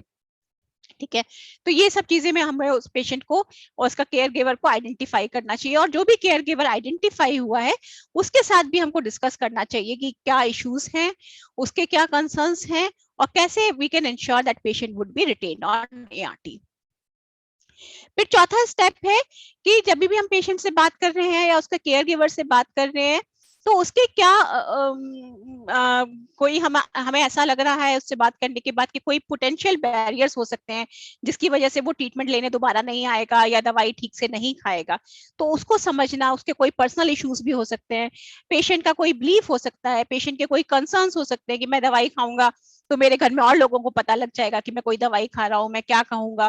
तो ये सारे इश्यूज उसके समझना और उसको बताना कि भाई ये और भी पेशेंट्स के साथ ऐसे ही होता है और इसको इस तरीके से डील किया जाता है, वो बहुत इंपॉर्टेंट है। और पेशेंट को अप्रोप्रिएट इंफॉर्मेशन देना, जो भी हम उसको सपोर्ट दे सकते हैं वो उसको सपोर्ट देना, और उसके साथ उसके केयर गिवर को पेयर करना, वो बहुत इंपॉर्टेंट है। उसके अलावा फिर जो पांचवा स्टेप है वो है identify strategies for to ensure good adherence, कि पेशेंट कैसे अडहेयर करेगा। तो एक तो जैसे हमने बात की कि केयर गिवर को आइडेंटिफाई करना और उसको एक्सप्लेन करना। उसके अलावा पेशेंट को, जो कि यूजुअली होता क्या है, पेशेंट्स को याद नहीं रहता कि हमको दवाई कब लेनी है, तो उसके लिए कौन रिमाइंडर होगा, कैसे उसको रिमाइंड करेंगे, वो उसको हम पूछ सकते हैं। कुछ लोग जैसे मान लो कोई टीवी शोज देखते हैं एट अ फिक्स टाइम, या उनको कुछ मे बी एसएमएस, जैसे बहुत सारे सेंटर्स में 100 प्रोग्राम चल रहा है तो उसके थ्रू हम उनको एसएमएस दिलवा सकते हैं। तो इस तरीके के कोई एक चीज आइडेंटिफाई करके कि उसको कैसे हम रिमाइंडर देंगे पेशेंट को, या वो कैसे याद रखेगा कि उसको दवाई खाना है एक फिक्स टाइम में। फिर पेशेंट का ट्रीटमेंट प्लान बनाना बहुत इंपॉर्टेंट है। तो जब हम स्पेशली अब हम जो है ज्यादातर हमारे पेशेंट्स टीएलडी पर स्टार्ट होते हैं, तो वो हम टीएलडी के लिए ये बोलते हैं कि it has to be taken at a fix time every day and preferably at night, क्योंकि जिससे कि पेशेंट को याद रहे, और अगर वो कोई और दवाइयां भी खा रहा है तो वो दिन के टाइम में ले सकता है। बट टाइम जो है अगर रात को नहीं ले सकता तो आप उसके टाइम के शेड्यूल के हिसाब से, पेशेंट का क्या शेड्यूल है, उसको क्या सूट करेगा, आप उसके साथ डिस्कस करके डिसाइड कर सकते हैं और उसको कह सकते हैं ठीक है। आप पेशेंट हो सकता है कहे कि नहीं मुझे सुबह ज्यादा याद रहेगा, मैं फिर चला जाता हूँ, रात को लेट आता हूँ, या मैं लेट नाइट काम करता हूँ, तो उसको सुबह ज्यादा प्रेफरेबल है। लेकिन जब जो भी टाइम डिसाइड होगा, पेशेंट को ये कन्विंस करना कि उसको उसी टाइम पर ही दवाई लेना है, ये बहुत इंपॉर्टेंट है। क्योंकि अभी हम देख रहे हैं जो पेशेंट्स टीएलडी पर या डीटीजी बेस्ड रेजिमेंट पे स्टार्ट हो रहे हैं ना, कई बारी वो अनसप्रेस्ड होते हैं, और जब हम पूछते हैं उनको तो वो पता लगता है कि किसी दिन सुबह लिया था, किसी दिन शाम लिया था, किसी दिन रात को दवाई लिया था। तो एक साइकिल नहीं मेंटेन हो पाता है, और ड्रग डोज जो है वो ब्लड में फिर फ्लक्चुएट करने लगती है। तो दिस इज वेरी इंपॉर्टेंट कि फिक्स टाइम पे दवाई लिया जाए। फिर पेशेंट्स को कंसर्न्स होते हैं कि वो दवाई कहाँ स्टोर करेंगे, तो उनको बताना, उसमें हेल्प करना, और ये भी बताना कि अगर वो कहीं बाहर जाते हैं तो अच्छा है कि वो 1-2 गोली अपने साथ रखें, so that they don't miss. अगर वो वापस नहीं आ रहे हैं या कहीं फंस जाते हैं तो एटलीस्ट किसी काम में लग जाते हैं तो एटलीस्ट वो उनको डोजेस उनके पास रहेंगी तो एआरटी उनका मिस नहीं होगा। उनके से रिमाइंडर टूल्स की बात करना। अगर पेशेंट्स जो है अगर दवाई लेना भूल जाते हैं, और स्पेशली जब टीएलडी पर हैं, तो उनको ये बोलना कि जैसे ही आपको याद आता है आप दवाई ले सकते हैं। लेकिन अगर 6 घंटे से ज्यादा हो गए हैं तो फिर आप नेक्स्ट डोज का वेट करते हैं। सॉरी 12, अगर टीएलडी सिंगल पिल पर है पेशेंट, 24 घंटे में एक बार लेता है, तो अगर 12 घंटे के अंदर उसको याद आ जाता है तो वो उसी टाइम ले सकता है। लेकिन अगर 12 घंटे से ज्यादा हो गए हैं तो वो नेक्स्ट डोज का वेट कर सकता है। ठीक है, ऐसे ही अगर बीडी डोज पर है पेशेंट कि उसको दिन में 2 बार ही लेनी होती है पिल, तो उसको बेसिकली 6 घंटे में अगर याद आ जाता है तो उसको तभी दवाई ले लेना चाहिए। ठीक है। एक और जो बहुत इंपॉर्टेंट अप्रोच है वो फैमिली सेंट्रिक अप्रोच है, क्योंकि यूजुअली अगर पेशेंट एआरटी पर है, एक तो उसके स्पाउस का टेस्टिंग होना अगर वो ऑलरेडी एआरटी पर नहीं है, और उसके बच्चे अगर छोटे हैं उनका टेस्टिंग होना बहुत इंपॉर्टेंट है। लेकिन कई बारी फैमिली मेंबर्स ऑलरेडी एआरटी पर होते हैं, तो ये बहुत इंपॉर्टेंट है कि हम उन सबको एक फैमिली सेंट्रिक अप्रोच दें और उनके ड्यू डेट्स अलाइन करें, जिससे कि ऐसे नहीं होना चाहिए कि हम बोल रहे हैं कि सपोज फैमिली के एक मेंबर को या से हस्बैंड को जो है इस हफ्ते दवाई लेने आना है, फिर उसकी वाइफ को नेक्स्ट वीक लाना है, और बच्चों के लिए हम थर्ड वीक वो किया हुआ है, तो इसमें किसी ना किसी का एआरटी जरूर कॉम्प्रोमाइज होगा। तो कोशिश ये करें कि पेशेंट को जब भी आप स्टार्ट कर रहे हैं उसको पूछ लें कि आपके कोई फैमिली मेंबर्स एआरटी पर हैं या नहीं। और कई बार ये आपको फर्स्ट विजिट में नहीं पता होता है, कई आपको आगे जाके पता लगेगा। तो ये हर मतलब जब भी पेशेंट आता है तो आप पूछते रहिए।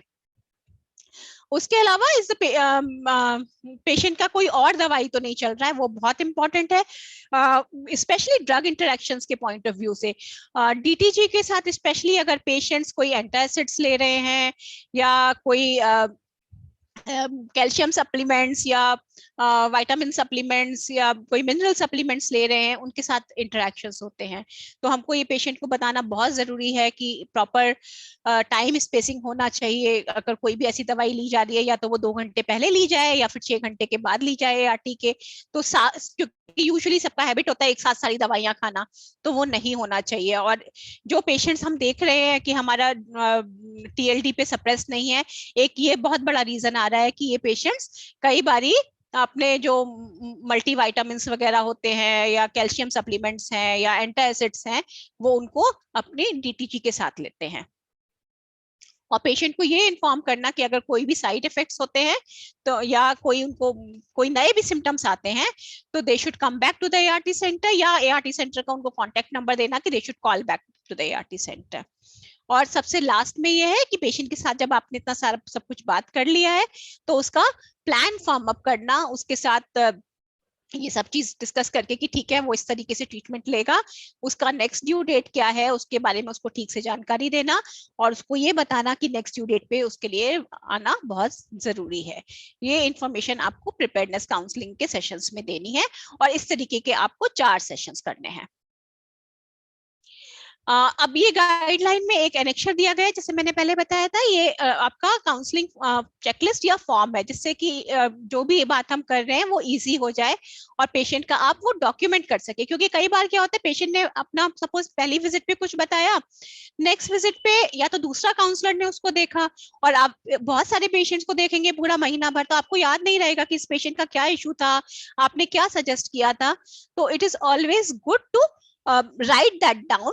तो ये ART प्रिपेयर्डनेस चेकलिस्ट है, जिसको आप व्हाइट कार्ड में अटैच कर सकते हैं पेशेंट के लिए, और इसके बेसिस पे आप उसको इंफॉर्मेशन दे सकते हैं, अगली बार असेस कर सकते हैं, और कुछ चेंज करना है, कुछ नई बात बतानी है, तो आप उसको बता सकते हैं। तो ये बहुत सिंपल फॉर्म है, कुछ लिखना ज्यादा नहीं है इसमें, ज्यादातर सब जगह चेक बॉक्सेस हैं।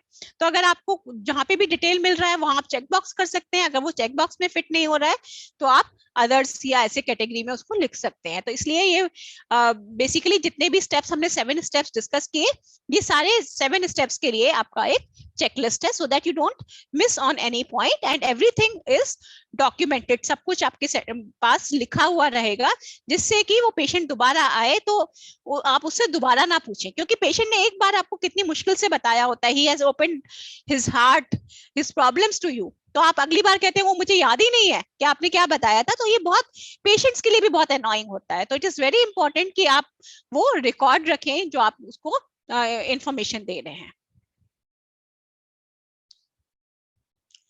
फिर थर्ड स्टेप पर आते हैं। तो थर्ड स्टेप में क्या होता है, पेशेंट का इवैल्यूएशन करना। उसमें बेसिकली या तो क्लिनिकल इवैल्यूएशन करना है कि पेशेंट का क्लिनिकल कंडीशन क्या है, उसका कोई मेडिकल हिस्ट्री क्या है, उसका फिजिकल एग्जामिनेशन करना, और उसको लैब के लिए रेफर करना। तो इसमें ये 3 चीजें बहुत इंपॉर्टेंट है।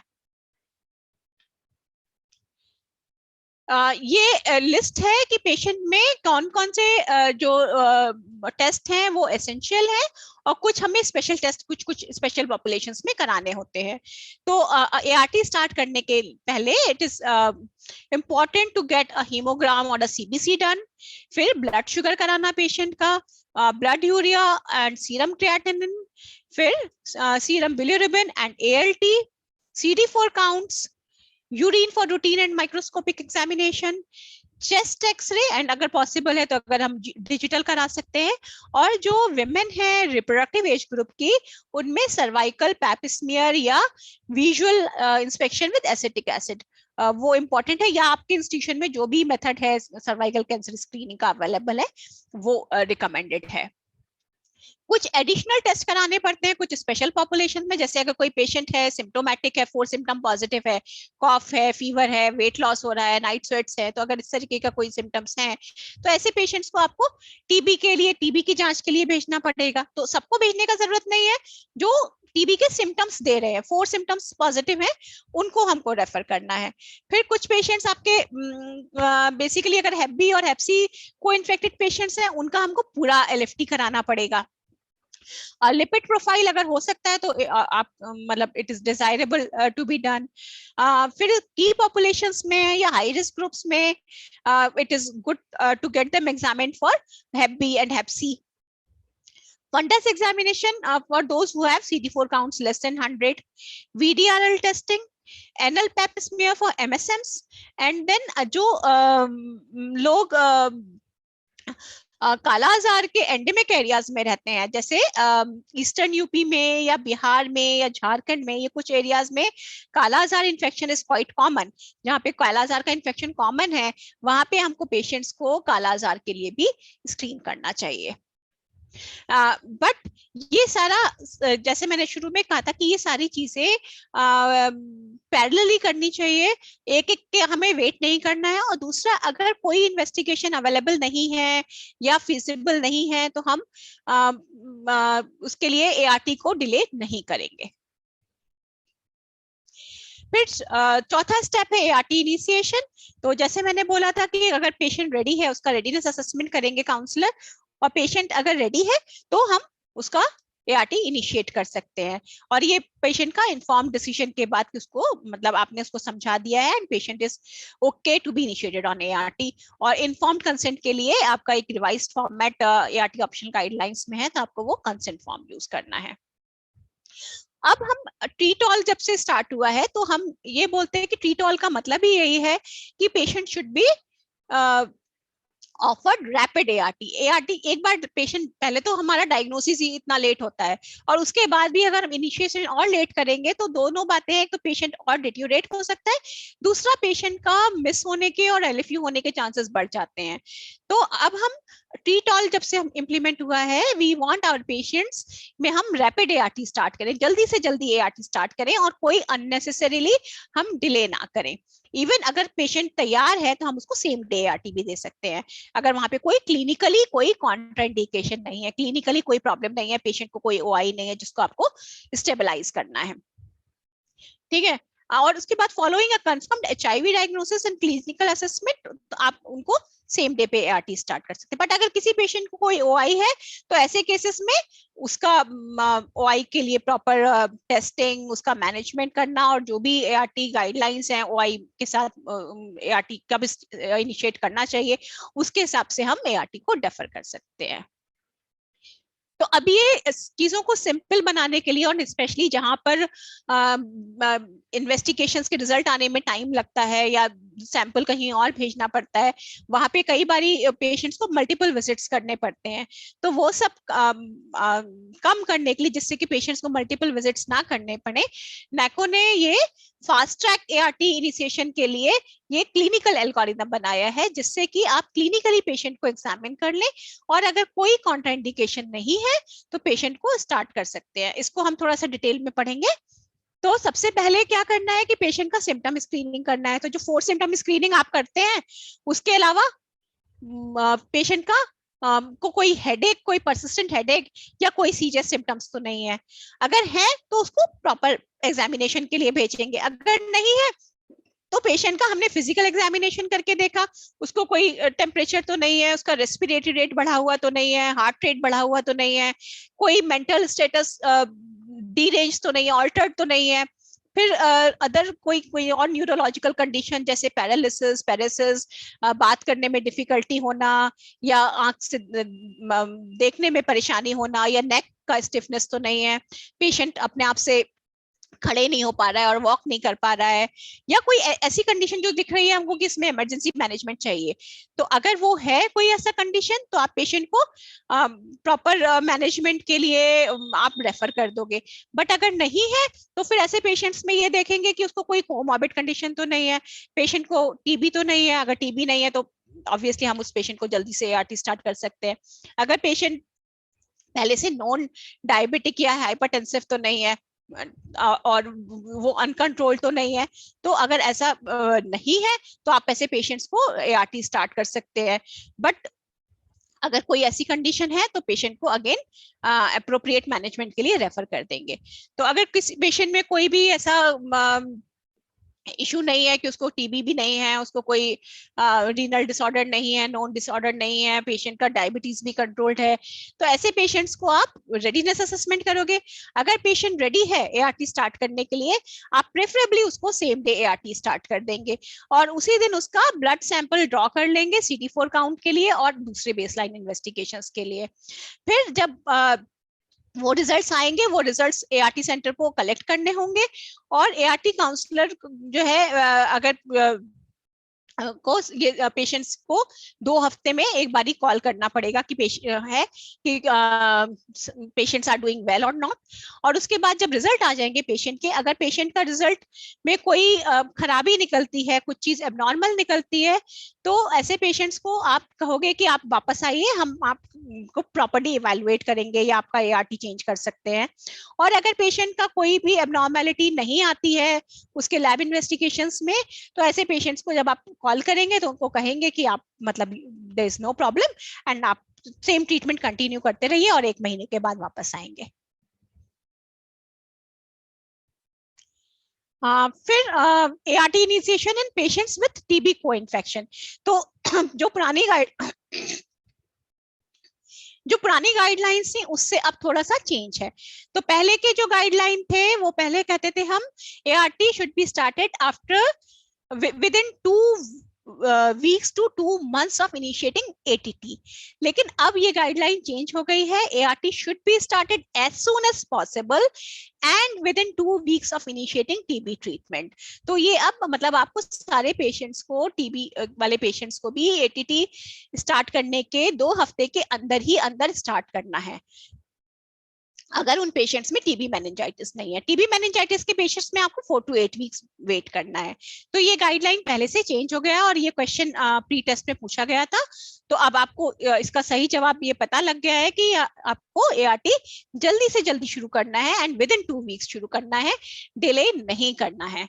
क्योंकि कई बारी हम ART लेट कर देते हैं और एंड जो नया लिटरेचर है वो ये कहता है कि ATT और ART को जब हम स्टार्ट कर देते हैं तो the chances of mortality in these patients की, उनकी डेथ के चांसेस कम हो जाते हैं। तो इसलिए हमको जल्दी से जल्दी ART स्टार्ट करना है।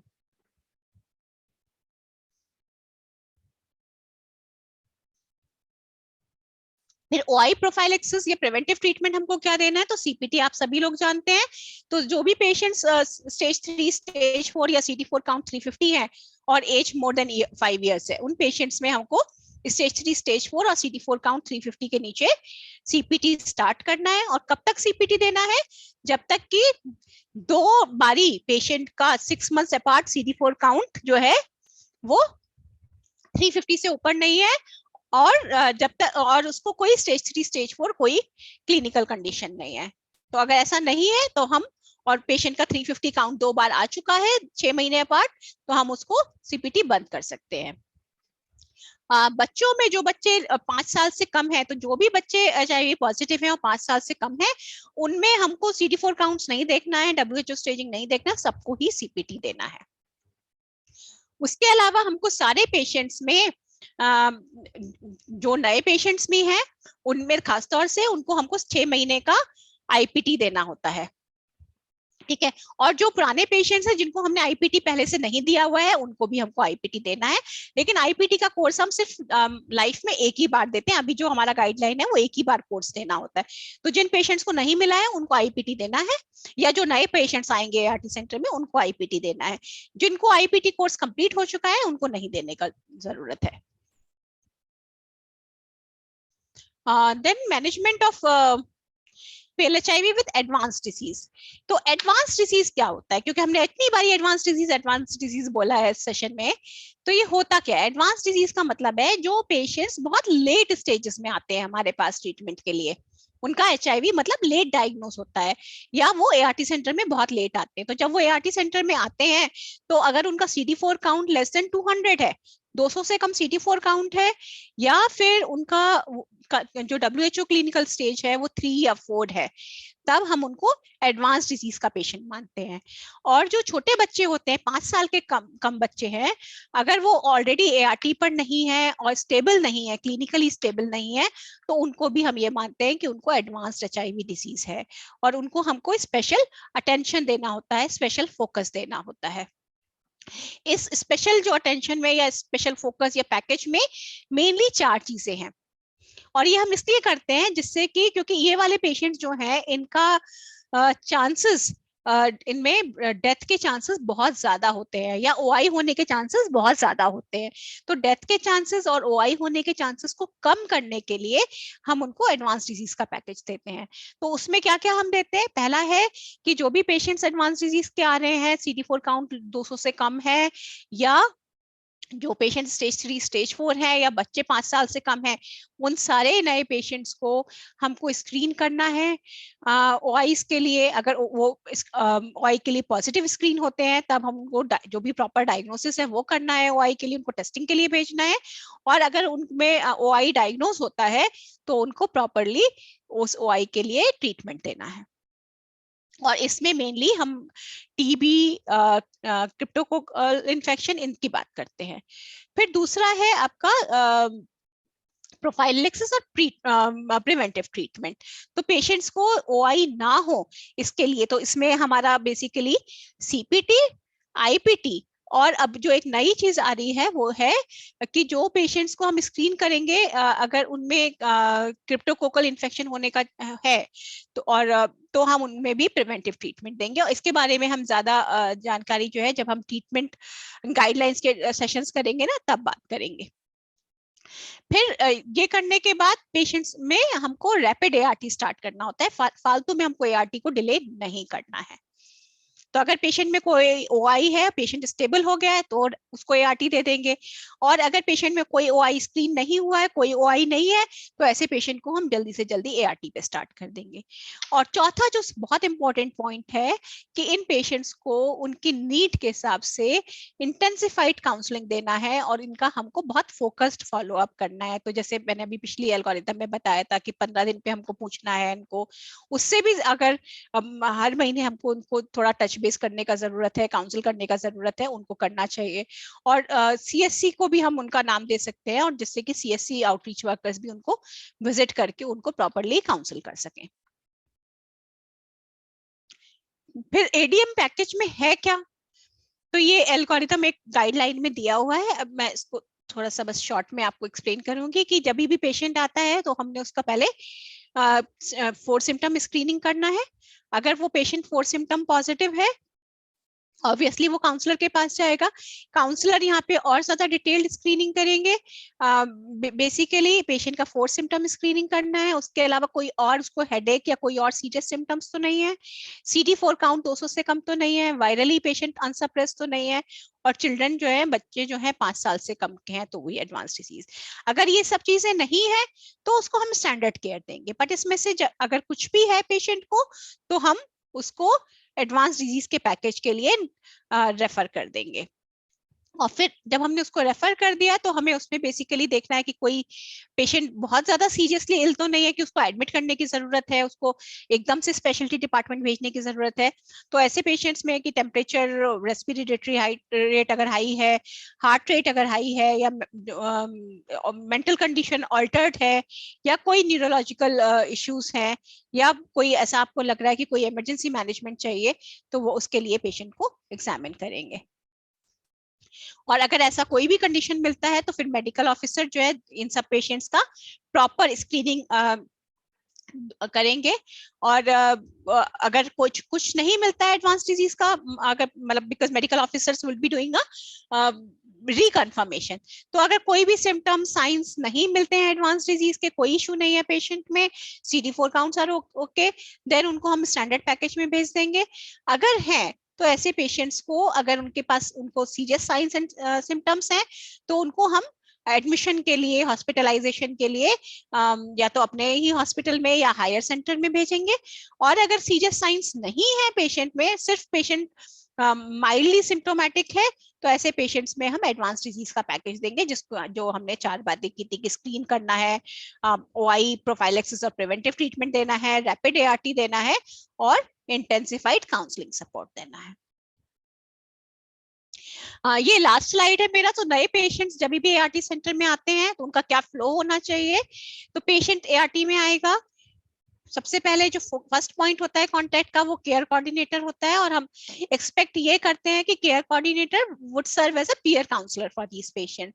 तो वो पीयर एजुकेशन देना, साइको सोशल सपोर्ट प्रोवाइड करना, पेशेंट का 4 सिम्टम स्क्रीनिंग करना, पेशेंट का को व्हाइट कार्ड देना, और पेशेंट विजिट रजिस्टर भरना, ये केयर कोऑर्डिनेटर का उस टाइम पे काम होता है नए पेशेंट्स के लिए।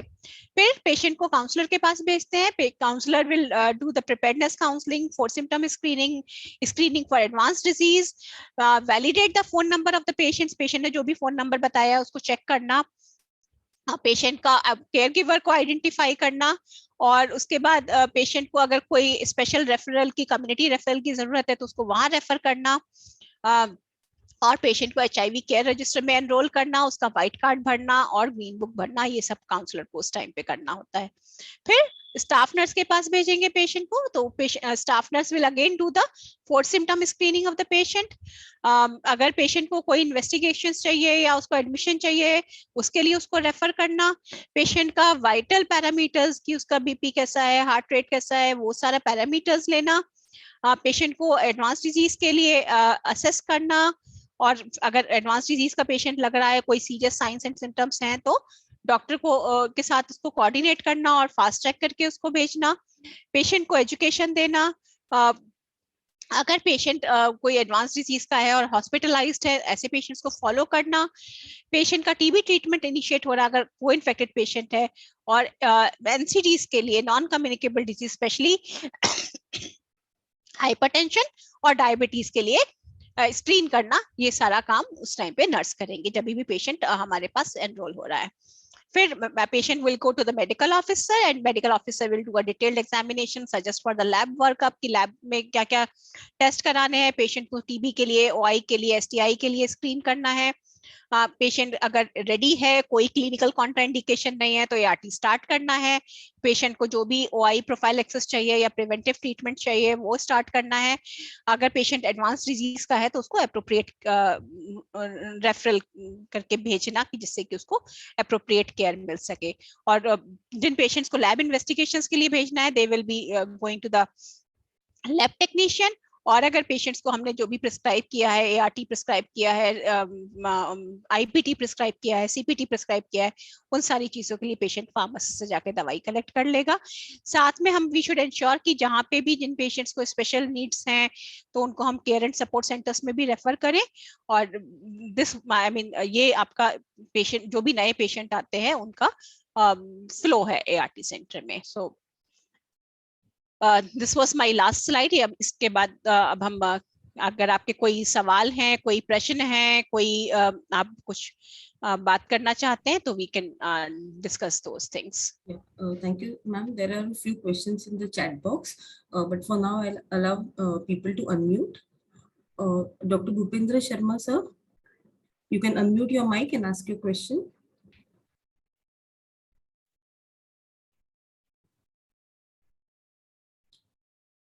Participants can now unmute their mics and ask questions.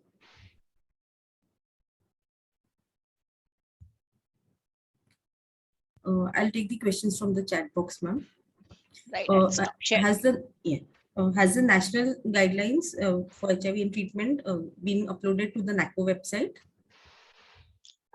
They have HIV treatment. The operational guidelines.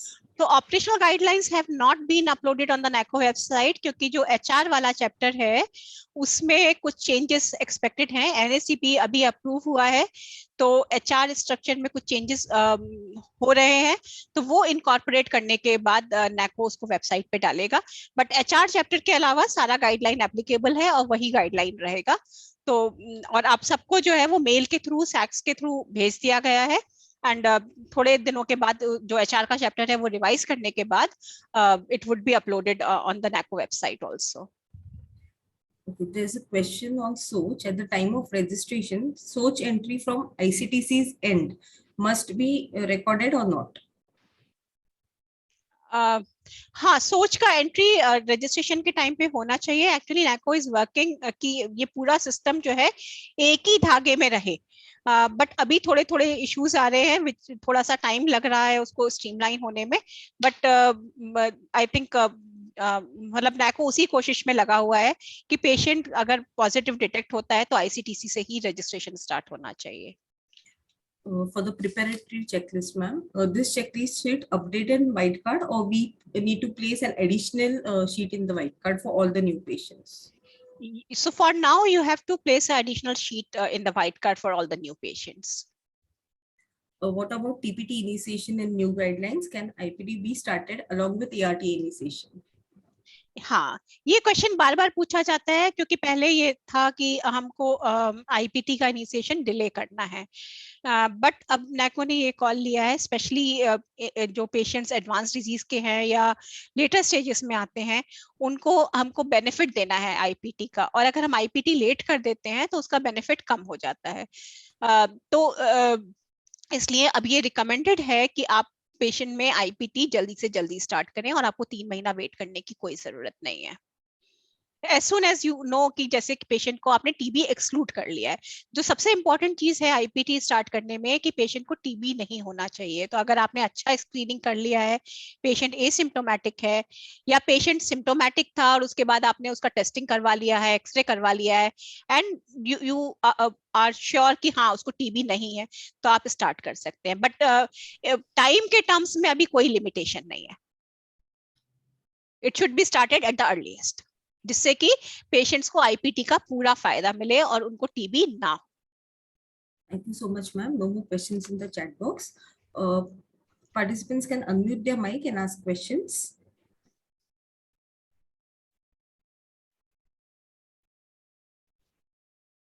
कोई No questions from participants, ma'am. There's one in the chat box. In present flowchart of patient, all patient go to counselor, do 4S screening, boycott them and directly report to the staff nurse. नहीं, वो I think वो थोड़ा सा confusion है आप लोगों को. जब वो पुराने पेशेंट्स के लिए गाइडलाइन है. जब हम नए पेशेंट्स का बात करते हैं तो सारे पेशेंट्स को काउंसलर के पास जाना ही जाना है, वेदर 4S पॉजिटिव और नेगेटिव, क्योंकि आप उनका और ज्यादा डिटेल्ड, जैसे हमने प्रिपेयर्डनेस काउंसलिंग का बात किया, तो वो सारे एस्पेक्ट्स भी नए पेशेंट्स में बहुत इंपॉर्टेंट हैं. तो नए पेशेंट्स के लिए जो फ्लो डायग्राम मैंने दिखाया था वही एप्लीकेबल है. शुरू में भी वही गाइडलाइन था, लेकिन शायद ART सेंटर्स को कंफ्यूजन था कि अगर 4S पॉजिटिव है तो काउंसलर के पास नहीं जाना है. वो जो पेशेंट्स ऑलरेडी ऑन ART पर एस्टैब्लिश हो चुके हैं उनके लिए वो गाइडलाइन है. बट नए पेशेंट्स को आप बेसिकली, अगर पेशेंट सिम्प्टोमेटिक है, और अब तो हम कोविड के साथ सारे गाइडलाइंस फॉलो कर ही रहे हैं, तो पेशेंट को आप मास्क लेने के लिए बोलेंगे कि वो पेशेंट मास्क पहनकर रहे ART सेंटर में और जहां पर भी वो जा रहा है. और पेशेंट का हर जगह इंटरेक्शन, हर स्टाफ के साथ इंटरेक्शन इज मस्ट, क्योंकि counselling is very important. And specially अगर पेशेंट TB सिम्प्टोमेटिक भी है तो TB इन्वेस्टिगेट भी हम कराएंगे, TB का ट्रीटमेंट भी देंगे पेशेंट को. तो ऐसे पेशेंट्स में तो और ज्यादा प्रिपेयर्डनेस काउंसलिंग का इंपॉर्टेंस है अगर उसको OIs है. तो नए पेशेंट्स के लिए कोई भी स्टाफ को बाईपास करने का प्रोविजन नहीं है. Thank you, ma'am. No more questions. Can we have the post test now? Hello. Ji sir. Hello. Yes ji sir. sir. मैं तुझे रोहतक से बोल रहा हूँ, हरियाणा से, हाँ जी। ART का काउंसलर। मैम जैसे ही आप बता रहे थे अभी थोड़ी देर पहले, आवाज कट रही थी मेरी, सोच में एंट्री ICT सेंटर से होके आएगी या ART जैसे पहले कर रहा है वैसे ही नहीं, करेगा? अभी तो आप जैसे कर रहे हो वैसे ही करोगे, लेकिन मैं आपको बता रही हूँ कि अल्टीमेटली नैको का ये विजन है कि ICTC से एंट्री होके, जिससे कि वो हम पेशेंट को लूज ना करें ICTC ART के बीच में। लेकिन अभी के लिए एंट्री जो है ART सेंटर में ही होगी, जैसे आप करते हैं। Registration will start from ART centre. अगर ओके मैंने मैम। पिछली बार ही समझ नहीं आया तो मैं दोबारा से सबको क्लियर कर रही हूँ। वो मैं जो बात कह रही थी वो फ्यूचरिस्टिक बात कह रही थी, बट अभी के ओके लिए HIV केयर में रजिस्ट्रेशन और सोच में रजिस्ट्रेशन ART सेंटर्स ही करेंगे। मैम जैसे फिर आपने बताया IPT स्टार्टिंग के बारे में, तो भी मतलब 3 महीने वेट नहीं करना उसके लिए।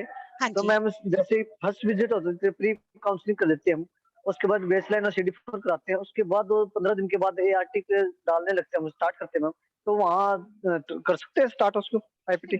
मैंने पूरा सेशन आपको यही बताया कि हमको 15 दिन वेट नहीं करना है नहीं मैम वो पेशेंट तो बिल्कुल ठीक है। को।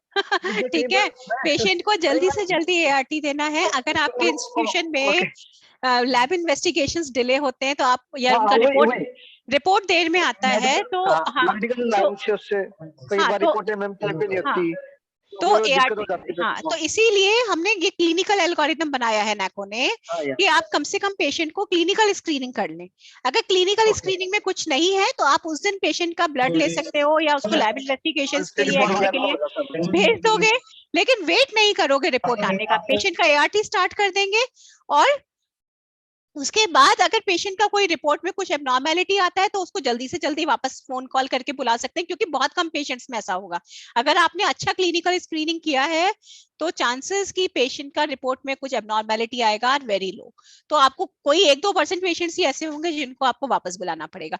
अदरवाइज आप पेशेंट को 1 महीने की दवाई देके घर भेज सकते हैं और पेशेंट को दोबारा 1 महीने के बाद आने के लिए बोल सकते हैं। ठीक है, तो ऐसे पेशेंट्स में अगर आप फर्स्ट विजिट पर ही इफ यू आर श्योर कि पेशेंट को TB नहीं है, आपने अच्छा स्क्रीनिंग कर लिया है, तो आप IPT उसी विजिट में स्टार्ट कर देते हैं। अगर आपको लग रहा है कि पेशेंट ART के लिए स्टार्ट करने के लिए रेडी नहीं है फर्स्ट विजिट में, और अगर आपने TB एक्सक्लूड कर लिया है तो आप IPT पहले विजिट में स्टार्ट कर सकते हैं। और ART के लिए पेशेंट को अगर आप दोबारा बुला रहे हैं, वो मैं रिकमेंड नहीं करूंगी कि पेशेंट को हमें कम से कम मतलब ART सेंटर में चक्कर लगवाने चाहिए। ठीक है, तो कोशिश ये करना चाहिए कि हम पेशेंट को जल्दी से जल्दी ART पे स्टार्ट कर पाए। और अगर, क्योंकि पहले महीने में अगर आपको ये लगता है कि बहुत ज्यादा पिल बर्डन हो जाएगा, तो और अगर आप TB को लेकर श्योर नहीं है, तो पेशेंट जब दूसरे महीने आएगा तो आप उसको तब IPT पे स्टार्ट कर सकते हैं। बट अननेसेसरी ना ART डिले करना है ना IPT डिले करना है। Thank you, ma'am. ठीक है। Next question from the chat box. What is the regimen to be started for patient who is hepatitis B positive and weight is 28 kg? ये हम जब टेक्निकल डिस्कशंस करेंगे हम इसके बारे में बात करेंगे।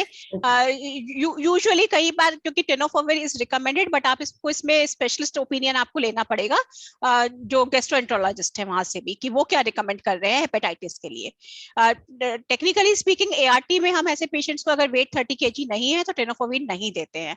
But again I would defer this case to the gastroenterologist who would comment on the treatment for hepatitis. Okay. Can we take up the post test map now? Sure. Yeah, Praveen sir, can we have the first question again?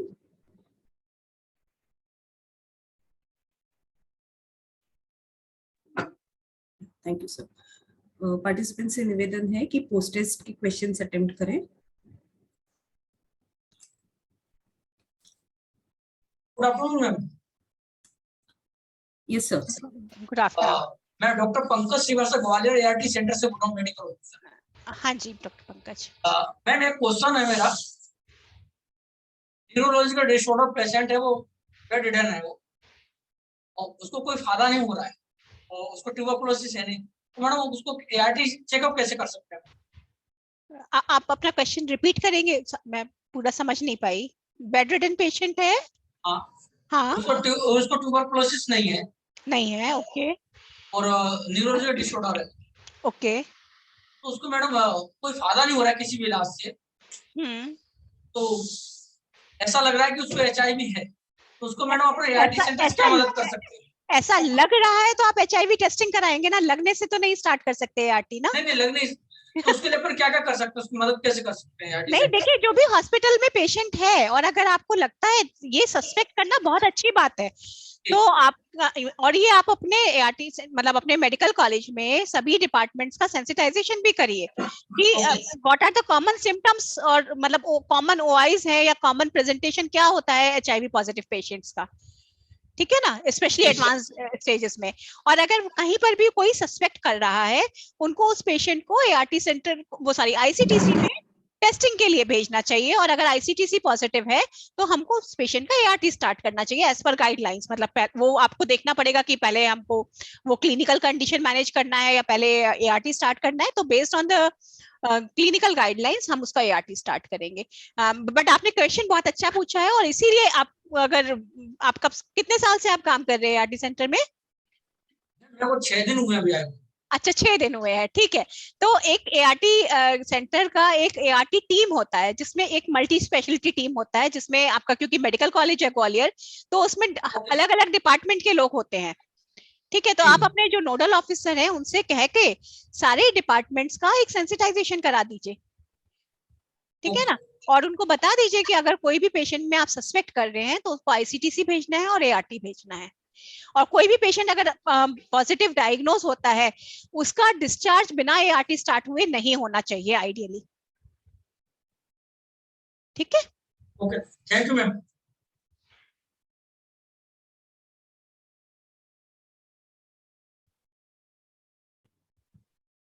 Praveen sir, we can end the first question and have the second question, please. Hello yes yes. Ma'am एक issue और पूछना था मेरे को। जैसे हाँ ma'am जी। Private से रिपोर्टें आ जाती हैं पेशेंटों की, हाँ। और कंडीशन अच्छी नहीं होती मैम उनकी, और तो मैम उनका रजिस्ट्रेशन को प्राइवेट रिपोर्ट पे करें या ICTC वेट करें उनकी रिपोर्ट का? नहीं, हम प्राइवेट रिपोर्ट पे NACO के प्रोग्राम में नहीं रजिस्ट्रेशन करते। पेशेंट को हमको दोबारा ICTC भेजना होगा और तब उसका रजिस्ट्रेशन करना होगा। अगर उसके पास डिले हो NACO, जाता तो हाँ जी, क्या कह रहे हैं आप? मैम इसमें इसमें रिस्क फैक्टर हो जाता है ना, मतलब पेशेंट ज्यादा डिले हो जाता है, लेट हो जाता है ART के लिए, उसमें कोई इशू नहीं है?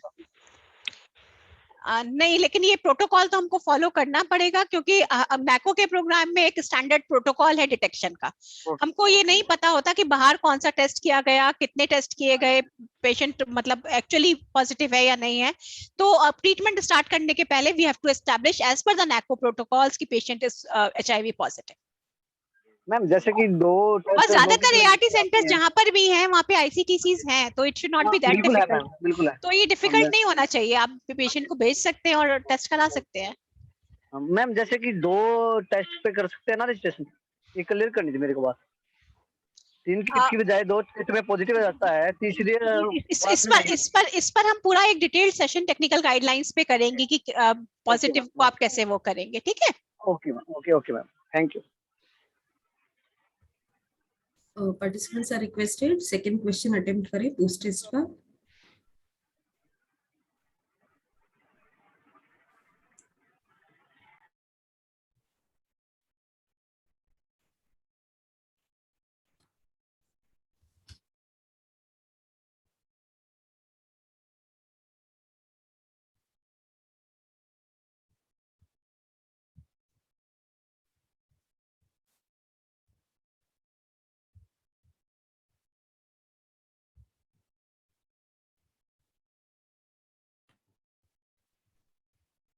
Praveen sir, can we have the third question, please?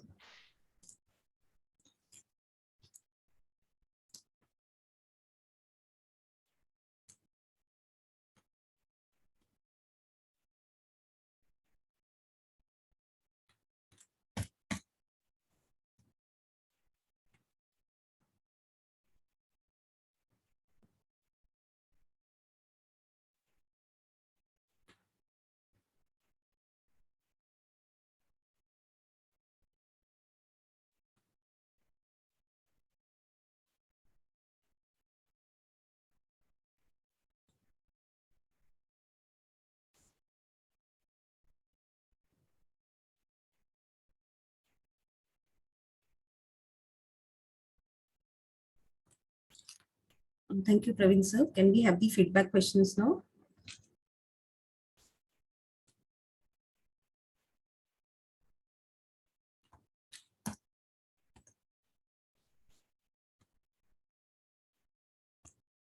Participants are requested feedback questions का भी attempt करें.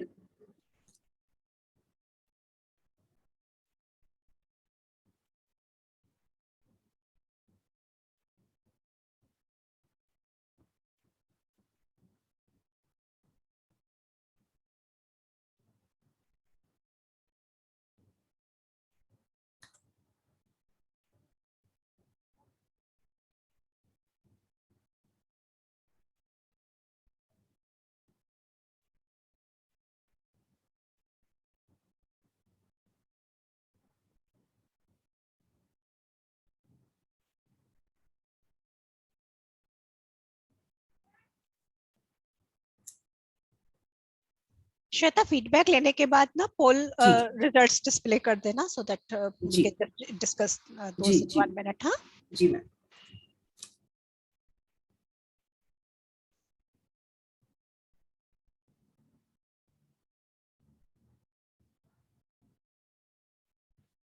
Praveen sir, we can have the next question.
Praveen sir, next question, please.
Good afternoon, everyone. My name is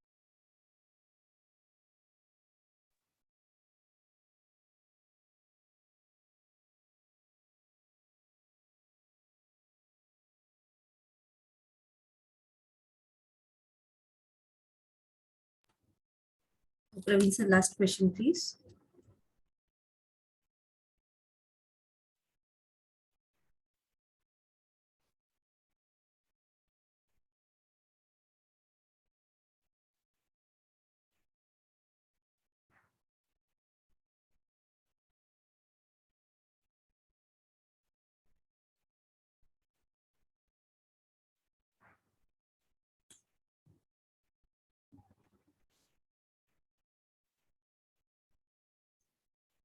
एक question किसी ने पूछा है कि HBsAg नहीं है तो हम TPT स्टार्ट कर सकते हैं या नहीं. TPT स्टार्ट करने के लिए आपको HBsAg की जरूरत नहीं है.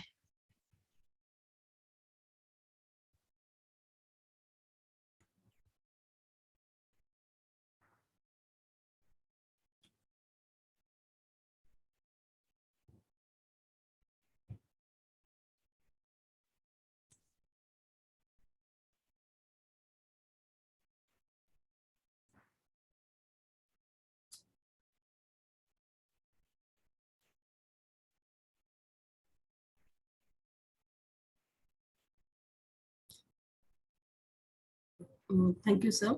Praveen sir, can we display the poll results, the post-test questionnaire?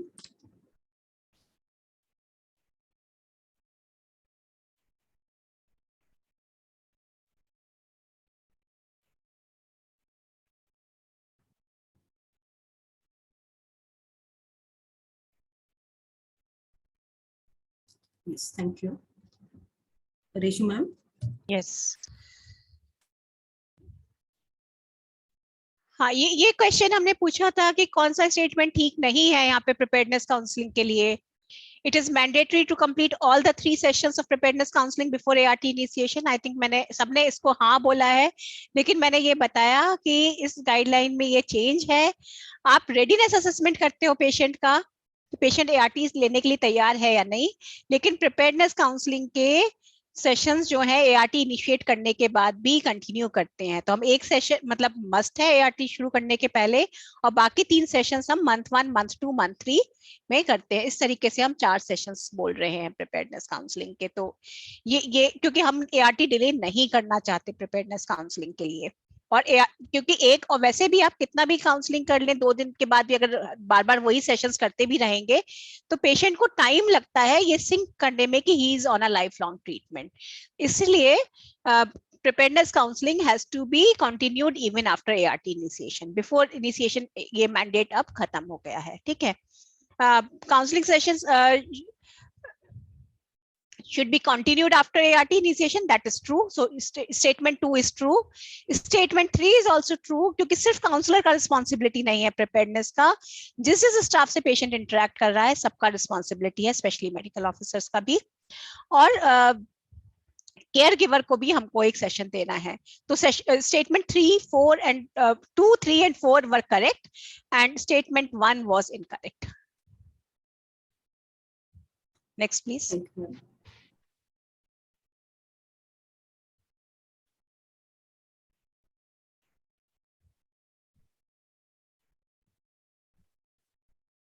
इसमें मुझे पूरे ऑप्शंस नहीं दिख रहे हैं, लेकिन adult, adolescents and children older than 5 years उसमें अगर CD4 काउंट लेस देन 200 है या स्टेज 3, स्टेज 4 है तब हम एडवांस डिजीज बोलते हैं. और जो छोटे बच्चे हैं 5 साल से कम है और क्लिनिकली स्टेबल नहीं है ART पर उनको हम एडवांस डिजीज का पेशेंट बोलते हैं. Next please.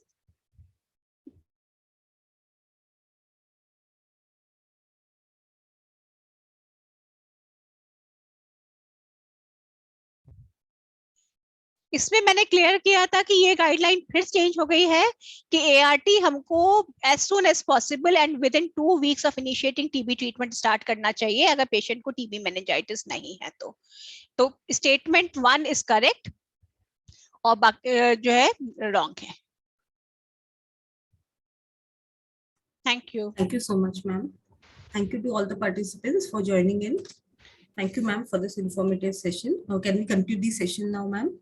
Yeah, please. Thank you. Thank you so much. Thanks, everyone.